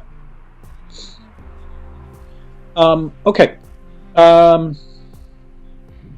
Could I share my email ID? Of course. This is my email address at Art Center. Oh, sorry. It's supposed to be edu at the end. And this is my Skype. Okay, so moving on. How different are the portfolios for product design for application art schools and industry? I don't know if I can answer that. Maybe Shutak could answer that better than I can. You know, I think maybe we emphasize a lot more the traditional evidence of traditional design sketching and design rendering as an indication that you're ready for our program. And maybe the industry ones can be more digitally based and don't have to emphasize the sketching side as much. But I'll defer to Shutek on that one, because I'm sure he probably knows better than I do. Actually, it's like it's mostly also depending about the industry. If you are presenting to a design agency or a client, so that would be different. Like what people are going to look for might be different. Let's say you want to work for a product design agency, they might want to look for something which is, especially when you are fresh graduate, something very close to what you have done as a student. Because once again, it's referring to what we were saying just earlier, is that if you can go really far into your concept, you can always going down to something more commercial. Because this is what, when you start a project within like the phase of research, this is what is they want to look for. Like how wide variety of project you can provide, how deep into the concept you can give, and so you have really this kind of appetite that you can give to your project, and this is what they want. But then if you want to look with a client which is going to be more result oriented, they might want to see the end product, they might want to see for which brand you have been working for, and all these things. So you have to emphasize different things in your portfolio. One might be more into the research phase. Of course, the final result will count, but they want to see how you think. So this is how they can use your brain into various projects. When if you look for the clients, they might want to look for your end result, which is going to be how you are able to provide a good quality project for them. And as also you need to identify who is going to look for your portfolio and your projects, because you might also want to direct your communication. Like who is the decision maker at the moment you are talking with, because let's say if you look for the HR who might not be design oriented, because the HR might be working to hire different type of profile, might be not specialized in design. These people might be more into making sure that your reference are good, because they might not have the eyes to judge your work. But if you have good reference of clients, so these people this HR will be more will be easier for them to justify their choice to present you to the next level, to the design team, for example, or to their clients. So yeah, always try to think to whom you're talking to and how you can direct your message. Yeah, I think that's really, really good advice. I always like to encourage anyone to really try to put yourself in the shoes of the person who eventually will look at your portfolio, because I think the initial impulse towards a portfolio is more inward. A lot of times when people first start out with a portfolio, they think about the portfolio as the outward expression of what you're thinking. And they don't think about it so much as a communicative document, as something that you're putting the emphasis on the portfolio to communicate your ideas. And part of communication is having a certain amount of empathy for your audience and trying to really think about who's going to be looking at my portfolio, and is each one of these pages communicating in the way that it needs to communicate? Okay, is it possible to approach you for a portfolio discussion for masters in art center in the industry? Yes, just reach out to me, Kaveri. Noman is in Los Angeles. It's not in New York. Chris, I know Ashcan very well. I know the Ashcan in Midtown Manhattan. I know the Ashcan out in Queens. We have a ton of students who come out to Art Center from Ashcan. I was mentioning before about all of these preparatory academies that fill in foundation year, that produce students who are ready for Art Center. Guess what? Ashcan, Noman, they're both two great places. We can talk more about, because I know certain places don't have the design component, which is part of the reason why I'm sure you're working with ShoeTech and he's filling in those blanks. So I think that's a great resource, and then just send me what you have so far. I'm sorry to hear it was disappointing there, but we also have night programs out at Art Center, so maybe we could talk about that. How can you make a good portfolio, David? Okay, well, a lot of that was maybe stuff that it depends on the major, really, so we can talk individually about what goes into a good portfolio for any individual major. Is there an online basic foundation program for foreign students? We are working on one. We are trying to do one. We recognize that the foundation year is something that needs to be filled in, and we are in the early stages of figuring out how best to provide those resources online. You don't need to do a foundation year to come to Art Center. You just need to acquire the specific skill set that is applicable to your major. And a lot of times you can do that on your own. You can do that through videos. You can do that working with ShoeTech on design sketching. And if there's other areas you need, well, then just reach out to me. But show me what you have so far. I think that's a really important first step. Okay, email address, I think I put it below, so it's there. I send you my portfolio. Yeah, anybody here, please send me your portfolio. Send me what you have.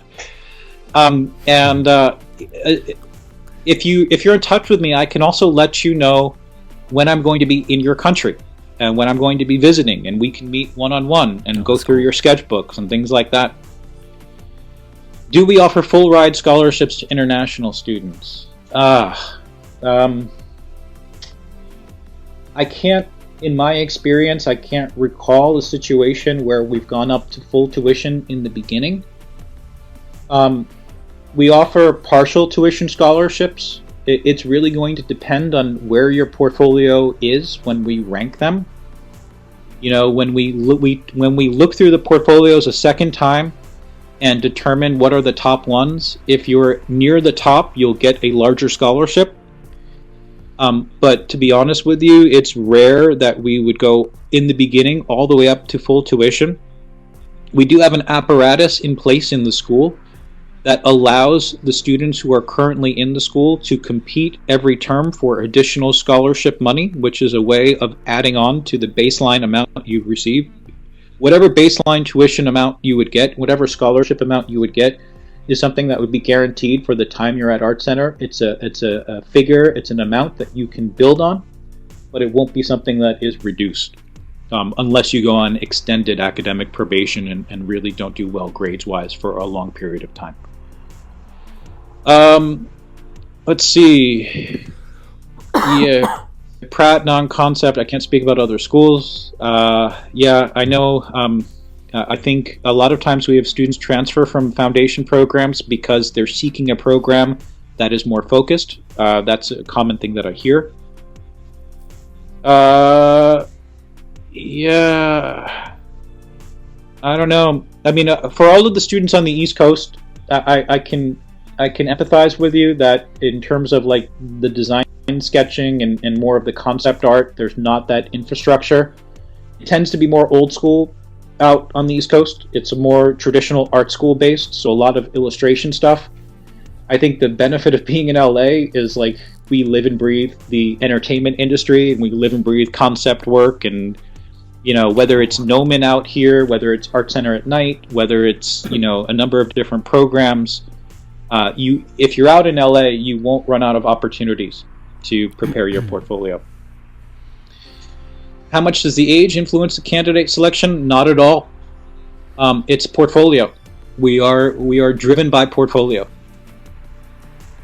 Do you need SAT scores? Not unless you're in high school. Rahul, if you're in high school and you're applying before you graduate high school, we want SATs. The moment you graduate high school, we no longer look at them. And they don't matter as much. We do need to see them, but it's really, we are so driven by portfolio that I'd focus on that. Do I have a successful formula? There is no such thing as a formula. I think the great thing about portfolios is it's a mixture of showing what they want to see, but then thinking about how to creatively present it. I would work individually with somebody to determine maybe what's the right combination of elements and length and things like that. No entrance exam. I think that's what makes us different than schools in China or India. We don't believe in the idea that there's one big entrance exam and that determines your life. It's much more like, if you want to do the work to get into Art Center, as long as it takes for you to do it, that opportunity will always be there. So we don't believe in that one moment that will determine your life forever. It's more of a process. It's like some of our best students are people who show up, you know, having done 5 years somewhere else, and it's like they make I love older students who come to Art Center because it's like oftentimes they give up things. It's like, yes, I was in this career, but I'm giving this up, and I'm changing gears and changing my life around. And the seriousness and intensity and passion that student has when you're actively giving something up to change your life, that's one of the best things about having a diverse group of ages at the school. Yeah, so I have a soft spot for that. Let's see. Older alumni. Yeah, okay, well. Who doesn't have a strong portfolio? Give me my ideas. Well, Bob, I think the answer to your question is I'd have to see your portfolio. And again, I'd work with you as long as you want to kind of communicate your ideas. Okay, great. Chris, I'll look forward to that.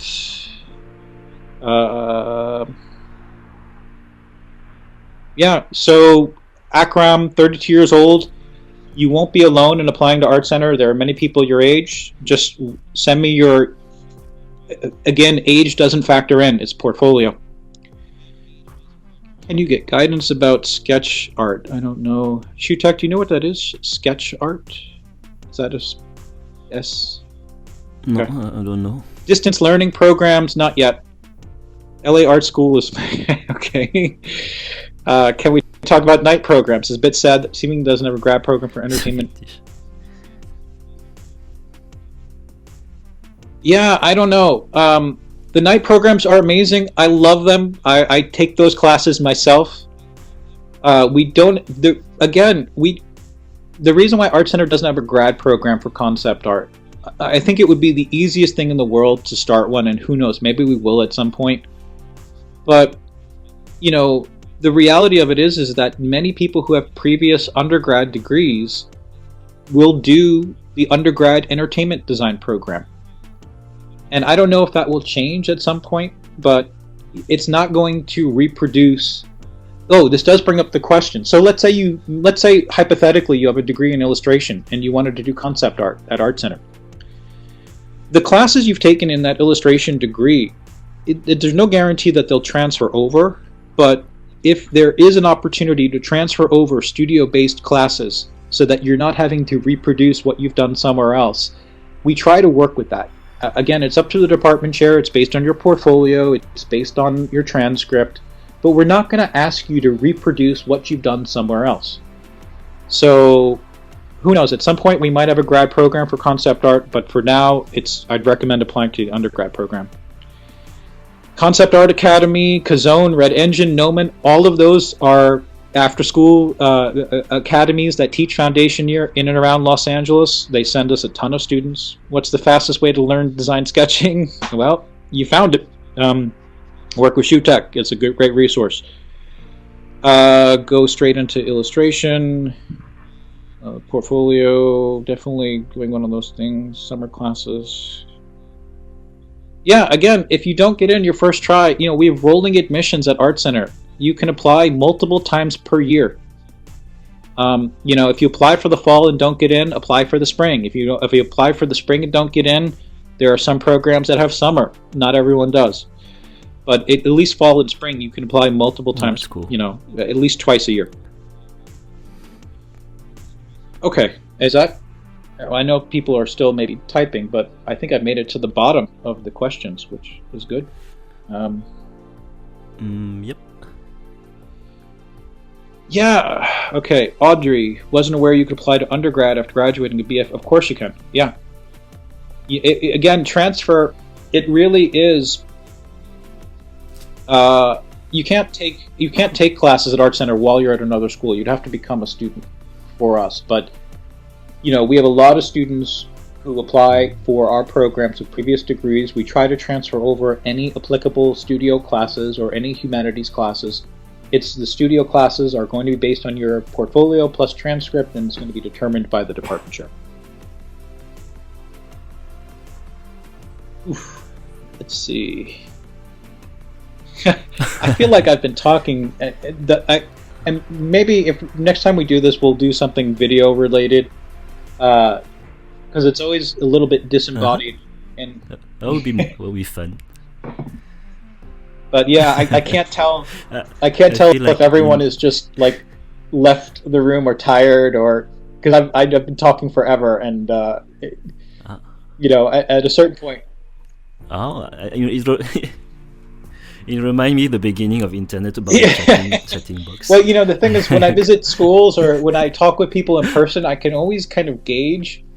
Like, I can see when someone's attention is just like, okay, please stop talking now. They want me to stop. But here it's like, I could just go on, and at a certain point, there'll be like 2 people left in the chat room who are... okay, so we have more questions. Yes? Hey, David, okay, no, just go ahead. I will ask my question. Mechanical PG in transportation. Is there any difficulties to students who belong to mechanical engineering and want to do... I don't know what PG in transportation design is. Is that undergrad, maybe?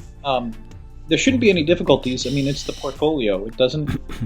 Do you have design sketching skills or not? Can you sketch a car or not? That's the big question. Yeah.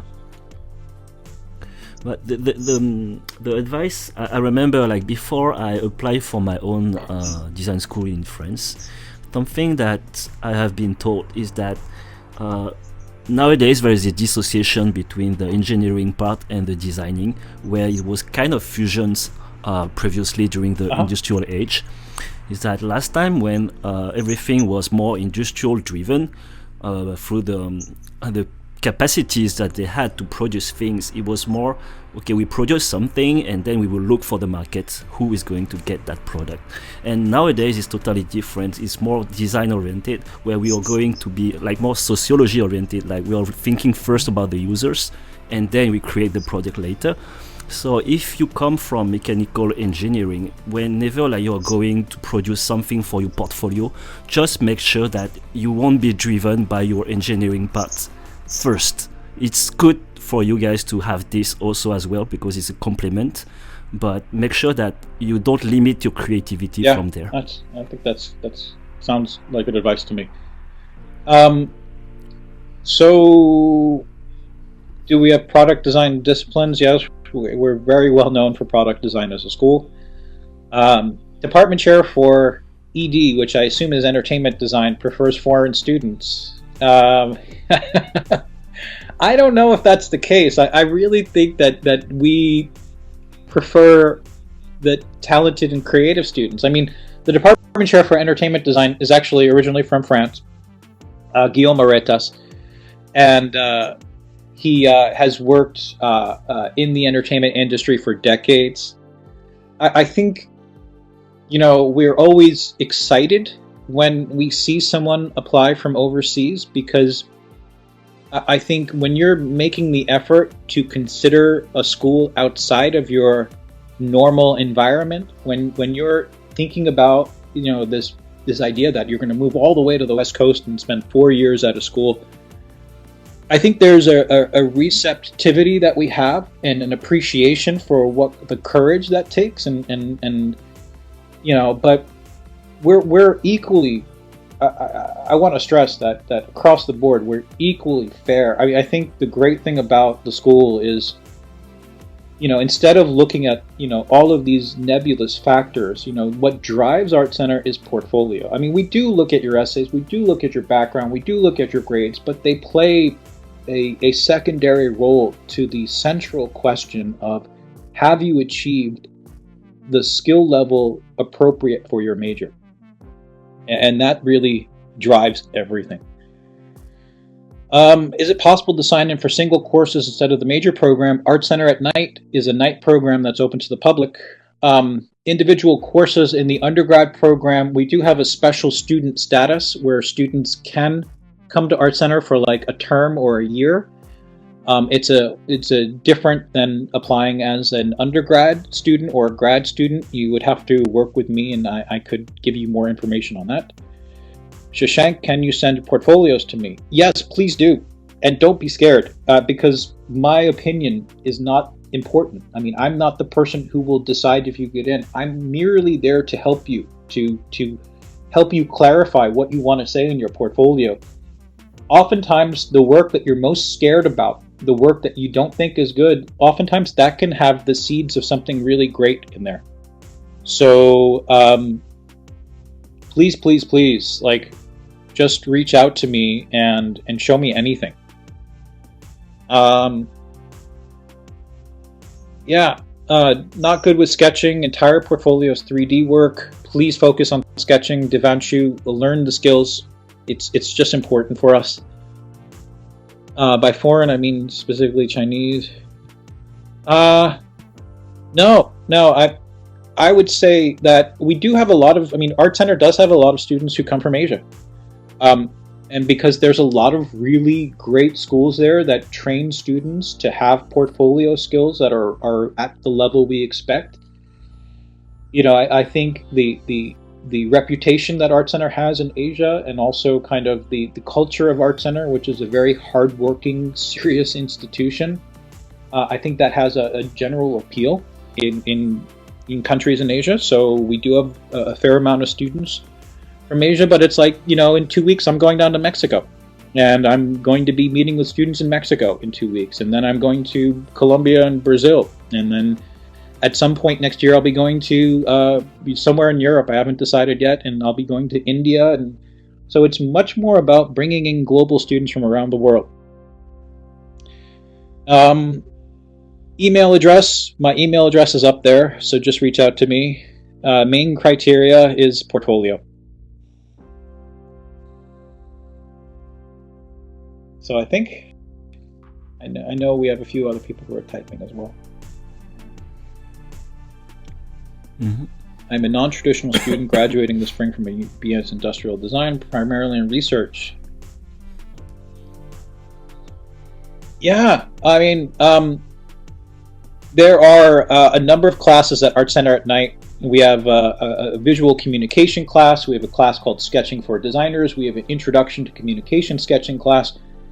And the great thing about the night program is that 2 of those classes that I've mentioned are taught by senior faculty in the transportation and product design classes. It always blows my mind. I visit some of these classes sometimes, and I see instructors who have been at Art Center for 30 years who are teaching the night class in beginning sketching, and I'm just like, the kids, the students out here sometimes don't realize just how fortunate they are that a number of our senior instructors teach these beginning classes at night.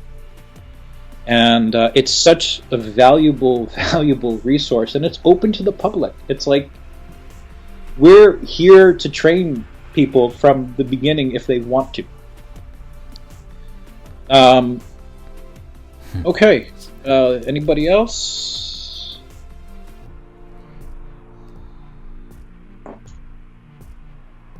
That's cool. Yeah, I'm excited to go to. I really want to go. I haven't gotten approval for going to India yet, but I really want to go because we've had a lot of students. You know, the interesting thing is we've had a lot of students. We've always had students interested in car design from India, but we've had a lot of students recently interested in interaction design, which is, you know, designing interfaces and digital design, and it's also the major that typically sends students on to work at Google and Facebook doing app design and interface design, and it's kind of like a hybrid between product design, graphic design, and digital design as well. And so the tech industry being what it is, we've had a lot of Indian students interested in interaction design as a potential major. So the night classes, anyone who wants information on that, just please email me, and it's just on a case-by-case basis. I can recommend individual night classes to you. You know, I would say for anyone who's thinking about night classes, maybe just come out and see Art Center. I would recommend, because again, we haven't had any video, and I apologize for that, but maybe in the future I'll give you a video, but I'm going to send you a link to a short video on Art Center, which will at least give you an idea of what the school looks like. I don't know if anyone has seen pictures of Art Center, but it's a very kind of dramatic looking place. Let's see if I can send you a link. Hold on.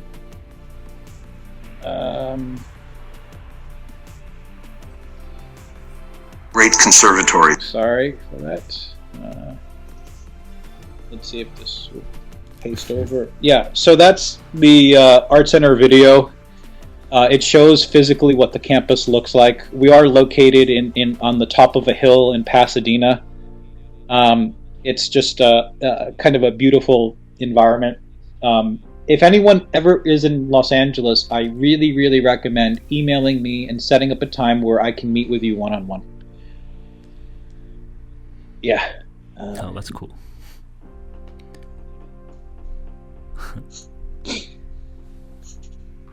Chloe, you're welcome. Yeah. David, I was wondering how does it work with the internship? So internships, I think last year, just in 2017, we had over 100 different companies.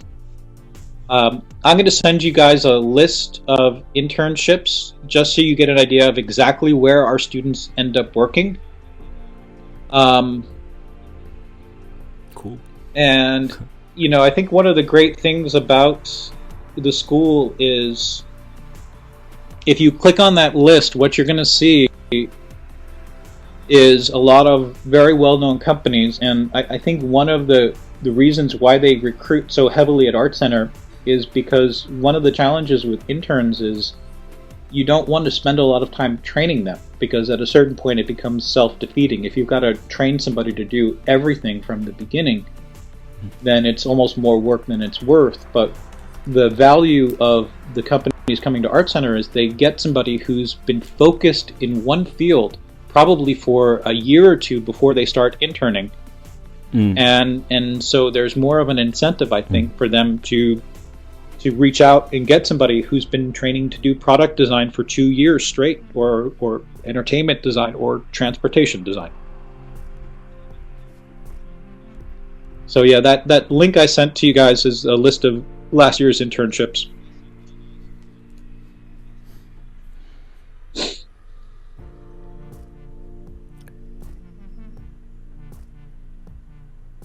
I don't know, David, it's a good question. Bachelor's degree in mechanical engineering, what is best to apply first for a major or work in the industry? It's such a personal decision. I think, when you feel ready to engage in another career path, that's when I would recommend. The gateway to get into Art Center is you're going to have to acquire the skills to get in. Depending on your major, you're going to have to demonstrate in your portfolio that you're ready to start Art Center. And, I think that the value of the approach that we have, which is asking you to acquire basic skills before coming here, is by the time you've completed your portfolio to get into Art Center, typically you will have a very good understanding of whether or not you're on the right path. So it's rather than just apply to a school that would let you in based on a general portfolio, and then you get there and you're not sure it's the right place, the value of Art Center's approach is by the time you've completed your specialized portfolio, it's an encouragement and a way for you to really determine, are you on the right path before you start school, which I think is a great thing. Yeah. Is it okay to apply for postgraduate degrees? Well, my bachelor was in engineering. Yeah, Akram, just send me your portfolio and we can kind of figure out whether it makes more sense to do undergrad or graduate work. So much of it is like a discussion of should you apply for grad program? Should you apply for undergrad? It's either way is fine. Postgraduate degrees, yeah, that would be graduate school, but it really depends.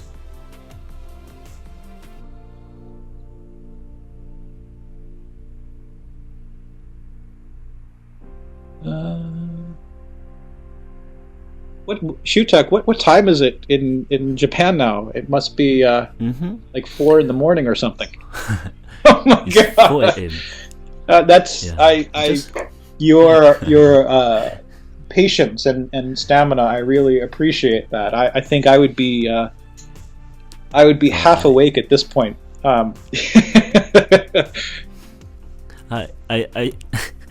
I took a nap just before the chat. Did you have caffeine as well, or? Orangina. Okay. A bottle of orange juice. Okay. Yeah, I had to take a nap.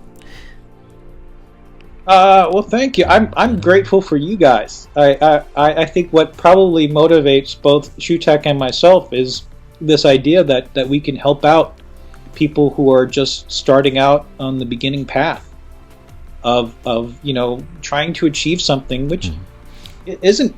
Being a creative individual is not easy. Yeah. It's always going to be about how hard you work and how passionate you are about what you do. And I think for those of us who are in a position where we can help you out, I think that's what motivates us. That's probably why it's 4 a.m. in Japan. Shutek's up and I'm up here on Saturday morning, and I think we're probably as grateful for you, if not more, than you guys might be for us, because it's a privilege to work with you guys. It's a real pleasure. I often try to remember before I started to enroll my design school all the information that I would have needed at this moment to take decision earlier. I also came from a background studying business and IT for 3 years, and maybe if I had some people I knew before that, I would have go directly into the design school. I don't know, but whatever choice I have made, I don't regret anything, because that's part of what I'm today. But I try to help out whoever who is passionate that there is something great if they follow their passion and they take it seriously and are dedicated to it's funny, I'm motivated by the same impulse. I I never really had any exposure to design school. I never even knew they existed. I didn't know Art Center existed when I was in high school. So I just went to the best university that I could get into. And it was just because that's what I knew. Yeah. And having graduated and come out, and then when you start to realize that this world of design that, you know, yes, I didn't get exposed to it, but I see people who are heading down that path that I could help out. You know, it motivates me. Let's see. It's true. Like the exposure is often that we feel quite isolated, and if we can spread the word, it's actually pretty cool. And I mean, I'd love to hear your experience, Shutak, but from being around so many teachers, it seems like there is, when you get into this world, there are people who are passionate about helping you, and that, you know, it's like, you know, there seems to be, not everyone's like this, of course, but especially I think around education, you find people who are in education because what they really enjoy is this idea of serving as a support and as a bridge to help the next generation of people become successful. Yes. It's a ripple effect. Chris asks, how did I end up in admissions instead of teaching? Well, I've taught at Art Center too. You know, my background is more the fine art and art history side of things, so I've taught before. What I really like about admissions is that because my background was originally in more fine art and things like that, being in admissions allowed me the opportunity to become knowledgeable about other design fields, specifically product design and transportation design and entertainment design and things like that. And it's such those fields, like I'm as passionate about those as anything else. Like I've always loved car design, and to be immersed in that and seeing like the next generation of people from around the world, like start in the beginning stages. I think I've been at Art Center long enough now that I've seen students all the way from beginning to end, and I've seen them go on to careers, and it's such a gratifying thing for me to work with somebody in the beginning, and then like 2 or 3 or 4 years later I see their senior show, and then I go and I talk with them, and they're like, oh, I'm working at this company or that company, and I'm like, wow, you know, I may have played some small role in that in the very beginning. So that's like amazingly gratifying. So yeah, in some ways I still have like a role that's a little bit like teaching, but it's not as formal as like a class environment. It's more mentoring, I think, than teaching. Like, you know, and I kind of like that. It suits me well. Anyway, I don't want to talk too much about myself.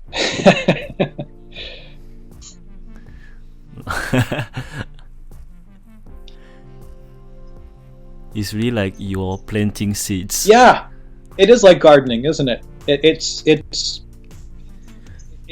planting seeds, and yes. You know, I like seeing young designers in the early stages. It just, because there's so much potential there, and I think one of the exciting things about portfolios is when you're looking through people's work and you kind of see like this one little thing here or this other thing there, and you think, wow, that could really be something. Like that could be a really interesting idea. That's what gets me motivated. It's like every day I come in and it's like, who's going to send me an email, or who's going to come in and meet with me, and what kind of work do they have? And I always get a little bit surprised because I never really know.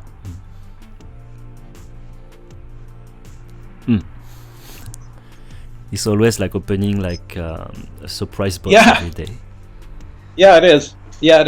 And I love those students who like, they have that beginning idea and then they're just willing to kind of do one of the things I think is really, I wouldn't work at another place that wasn't Art Center in this capacity, because I think one of the great things about the school is it's kind of self-selecting, in the sense that a lot of times when people first hear about Art Center and they hear that they've got to make a specialized portfolio, right off the bat, like a certain percentage of people say, well, I'm just not going to do that. And I think the type of student who is willing to kind of meet us halfway and make a portfolio is typically the type of student who ends up doing very well at Art Center, because they're willing to kind of do the work. And I think that initial portfolio is like the best possible test. It's like, here is the standard. You may not be ready right now, but we're going to set this goal. And if you're willing to put in the work, if you're that type of person who's willing to do that work, you're probably the type of person who's going to do very well at an institution like Art Center. So yeah, I don't know. I was reading something this morning. Yeah. There's a quote this morning I was reading, which is related that what you were. I think is what you're saying. It was like the path to success is not the talent, but the desire. So that's what I like, is that I believe like the most talented people might not be the one who will succeed at the end, because some others might be weaker at starts, but if they have a very strong desire, they will go through all these obstacles and succeed at the end, and go much further than the one who was having kind of. Oh God, that's so true. That's so. I mean, I'll speak, because before Art Center, I worked in the art world, and I used to represent artists, and I owned an art gallery and stuff, and so I've worked with creative people my entire life, and one of the interesting phenomenons that I've seen is sometimes if somebody is born with just like God-given skill, that it in some ways can almost be a detriment, because it's like everything comes easy, so you're never really forced to kind of confront what truly difficult and hard work is. And on the flip side of it, I've seen students who came in, and it's like you see their beginning portfolio and you see their sketches, and you're like, oh my God, this person's got a lot of work ahead of them. But you also kind of see like that spark, and it's like, yes, I'm going to set this plan for this person, and this plan is going to take 6 months, or it's going to take a year or whatever. And they come back in a couple of months, and it's like progress. And there's just this sense that this person is going to be successful because they've had that initial adversity of like, yes, I've had to, swallow my ego, and I've had to do a lot of hard work, but I've made it through the fire, I've made it through the test, and nothing's going to stop me. And sometimes that initial difficulty of like not having a built-in skill set can in some ways like be an indirect blessing, I would say, because it kind of forces you to test your own resolve in the beginning, and that initial test sometimes can be a very valuable learning experience. Anyway, that was just my thoughts on it. But yeah, it's so I agree 100% with what you said, Shutek, which is it's the skill will come if you have the passion, but it's that passion that has to be there in the beginning. Yeah, whoever like having like feeling like worried to show their sketches, like who is shy, maybe have very clumsy right now by today, if the desire is strong enough, it's just a matter of time and dedication. That's the great thing about it. I think that's the wonderful thing about it, especially these days, right? Where I think you go back 20, 30 years ago, and a lot of the times knowledge just wasn't out there. So you had multiple barriers. You had to, find a place that would teach you these things, and then get into that place. And now there's so much of a democratization of at least that initial knowledge and those skill sets, that the materials are out there. The beginning steps, the beginning training is out there. And so it's achievable. And now it's just a question of like, are you willing to put in the effort? Which is like the greatest thing, because now that barrier to entry, that barrier is down. I mean, now it's just a question of like, yeah, you can find the instruction you need, and now it's just a question of, are you willing to put in the work, which is great. I think it's wonderful. Yeah. Do you think we may have exhausted all of the attendees? I think, okay. Yeah, thank you for minimizing. Yeah, I think we initially started out with like 60 or so, and now it's winnowed down to the remaining 27. But it might be a good time to break. I feel like maybe we've explored a lot of things today and talked about a bunch of different questions that people have raised, and maybe we could have a future version of this, and I could see if I might be able to get like more, perhaps maybe a more specific, like it really depends. I'd have to see if it's logistically possible to get like somebody who's in a particular major to participate, but that might be something to consider in the future as well. Oh yeah, that would be great. Maybe what we could do is that you guys still around, is that you can send us feedbacks about this live event and see how, if you got any other ideas for future. Yeah, I think that's a really smart way, and cool. Just send all your feedback to ShootTech, and feel free to, I think, mention those things you like, or mention those things you don't like, and it's just whatever. Honestly, whatever is most useful to the greatest amount of people. If it involves me, great. I'm always available to talk with anyone. So yeah, whatever you guys feel worked today and was useful, fantastic. And that would maybe help shape any potential future discussion as well. Well, it was my first time doing a live chat, and I think it's pretty cool. I think there's something about the shared being in the same place at the same time, and having questions just pop up naturally. That I really, I've done this type of event before, where it's like, I've had a live chat for students, and what I think is really great about it is, I kind of can only remember so much stuff, and then somebody will ask a question that will jar something in my brain, and it'll be like, oh, this is a really important point that I would have forgotten if this person didn't ask me this question. So I kind of love these things. I think they're great. Yeah, once in a while we can reproduce that. I would be very happy to. Fantastic. It's really cool to be in touch. Yeah, that would be fantastic. And I think maybe in the next version I'll figure out how to do the video component, so you guys can actually see us live. I don't know if that's a positive or negative, but but at least we'll add some visual aspect to it as well. All right. Cool. Fantastic. Oh, right. 3 out. So, thank you very much to everybody. Wow, I think we got a pretty harsh rating from Chris. 3 out of 10. I was asking you guys to be honest, just not that honest. Thank you, Chris, for making me laugh. It was much appreciated. I'm sure we were at least a 5 out of 10. Maybe that. All right, maybe it's time to sign off then. Next time. ShootTech, what do you think? Yep. I think it's time for sleeping. Thank you, also. by the way, for staying up as late. I know it's 4:15 in the morning for you. I'm very happy to have this moment. So it doesn't fantastic. So, yeah, thank you everyone who is staying up or waking up early or staying up late, whatever it might be, for giving me the chance to talk to you guys. Very much appreciate it.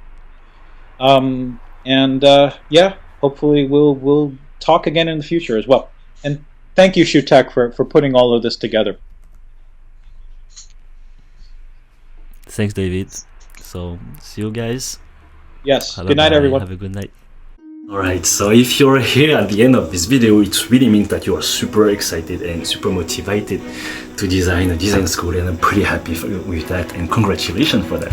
And if you want to get started in design sketching, feel free to download the Designer Starter Kit, which is right here, and make your first steps in design sketching and begin the journey together on the Design Sketchbook blog. See you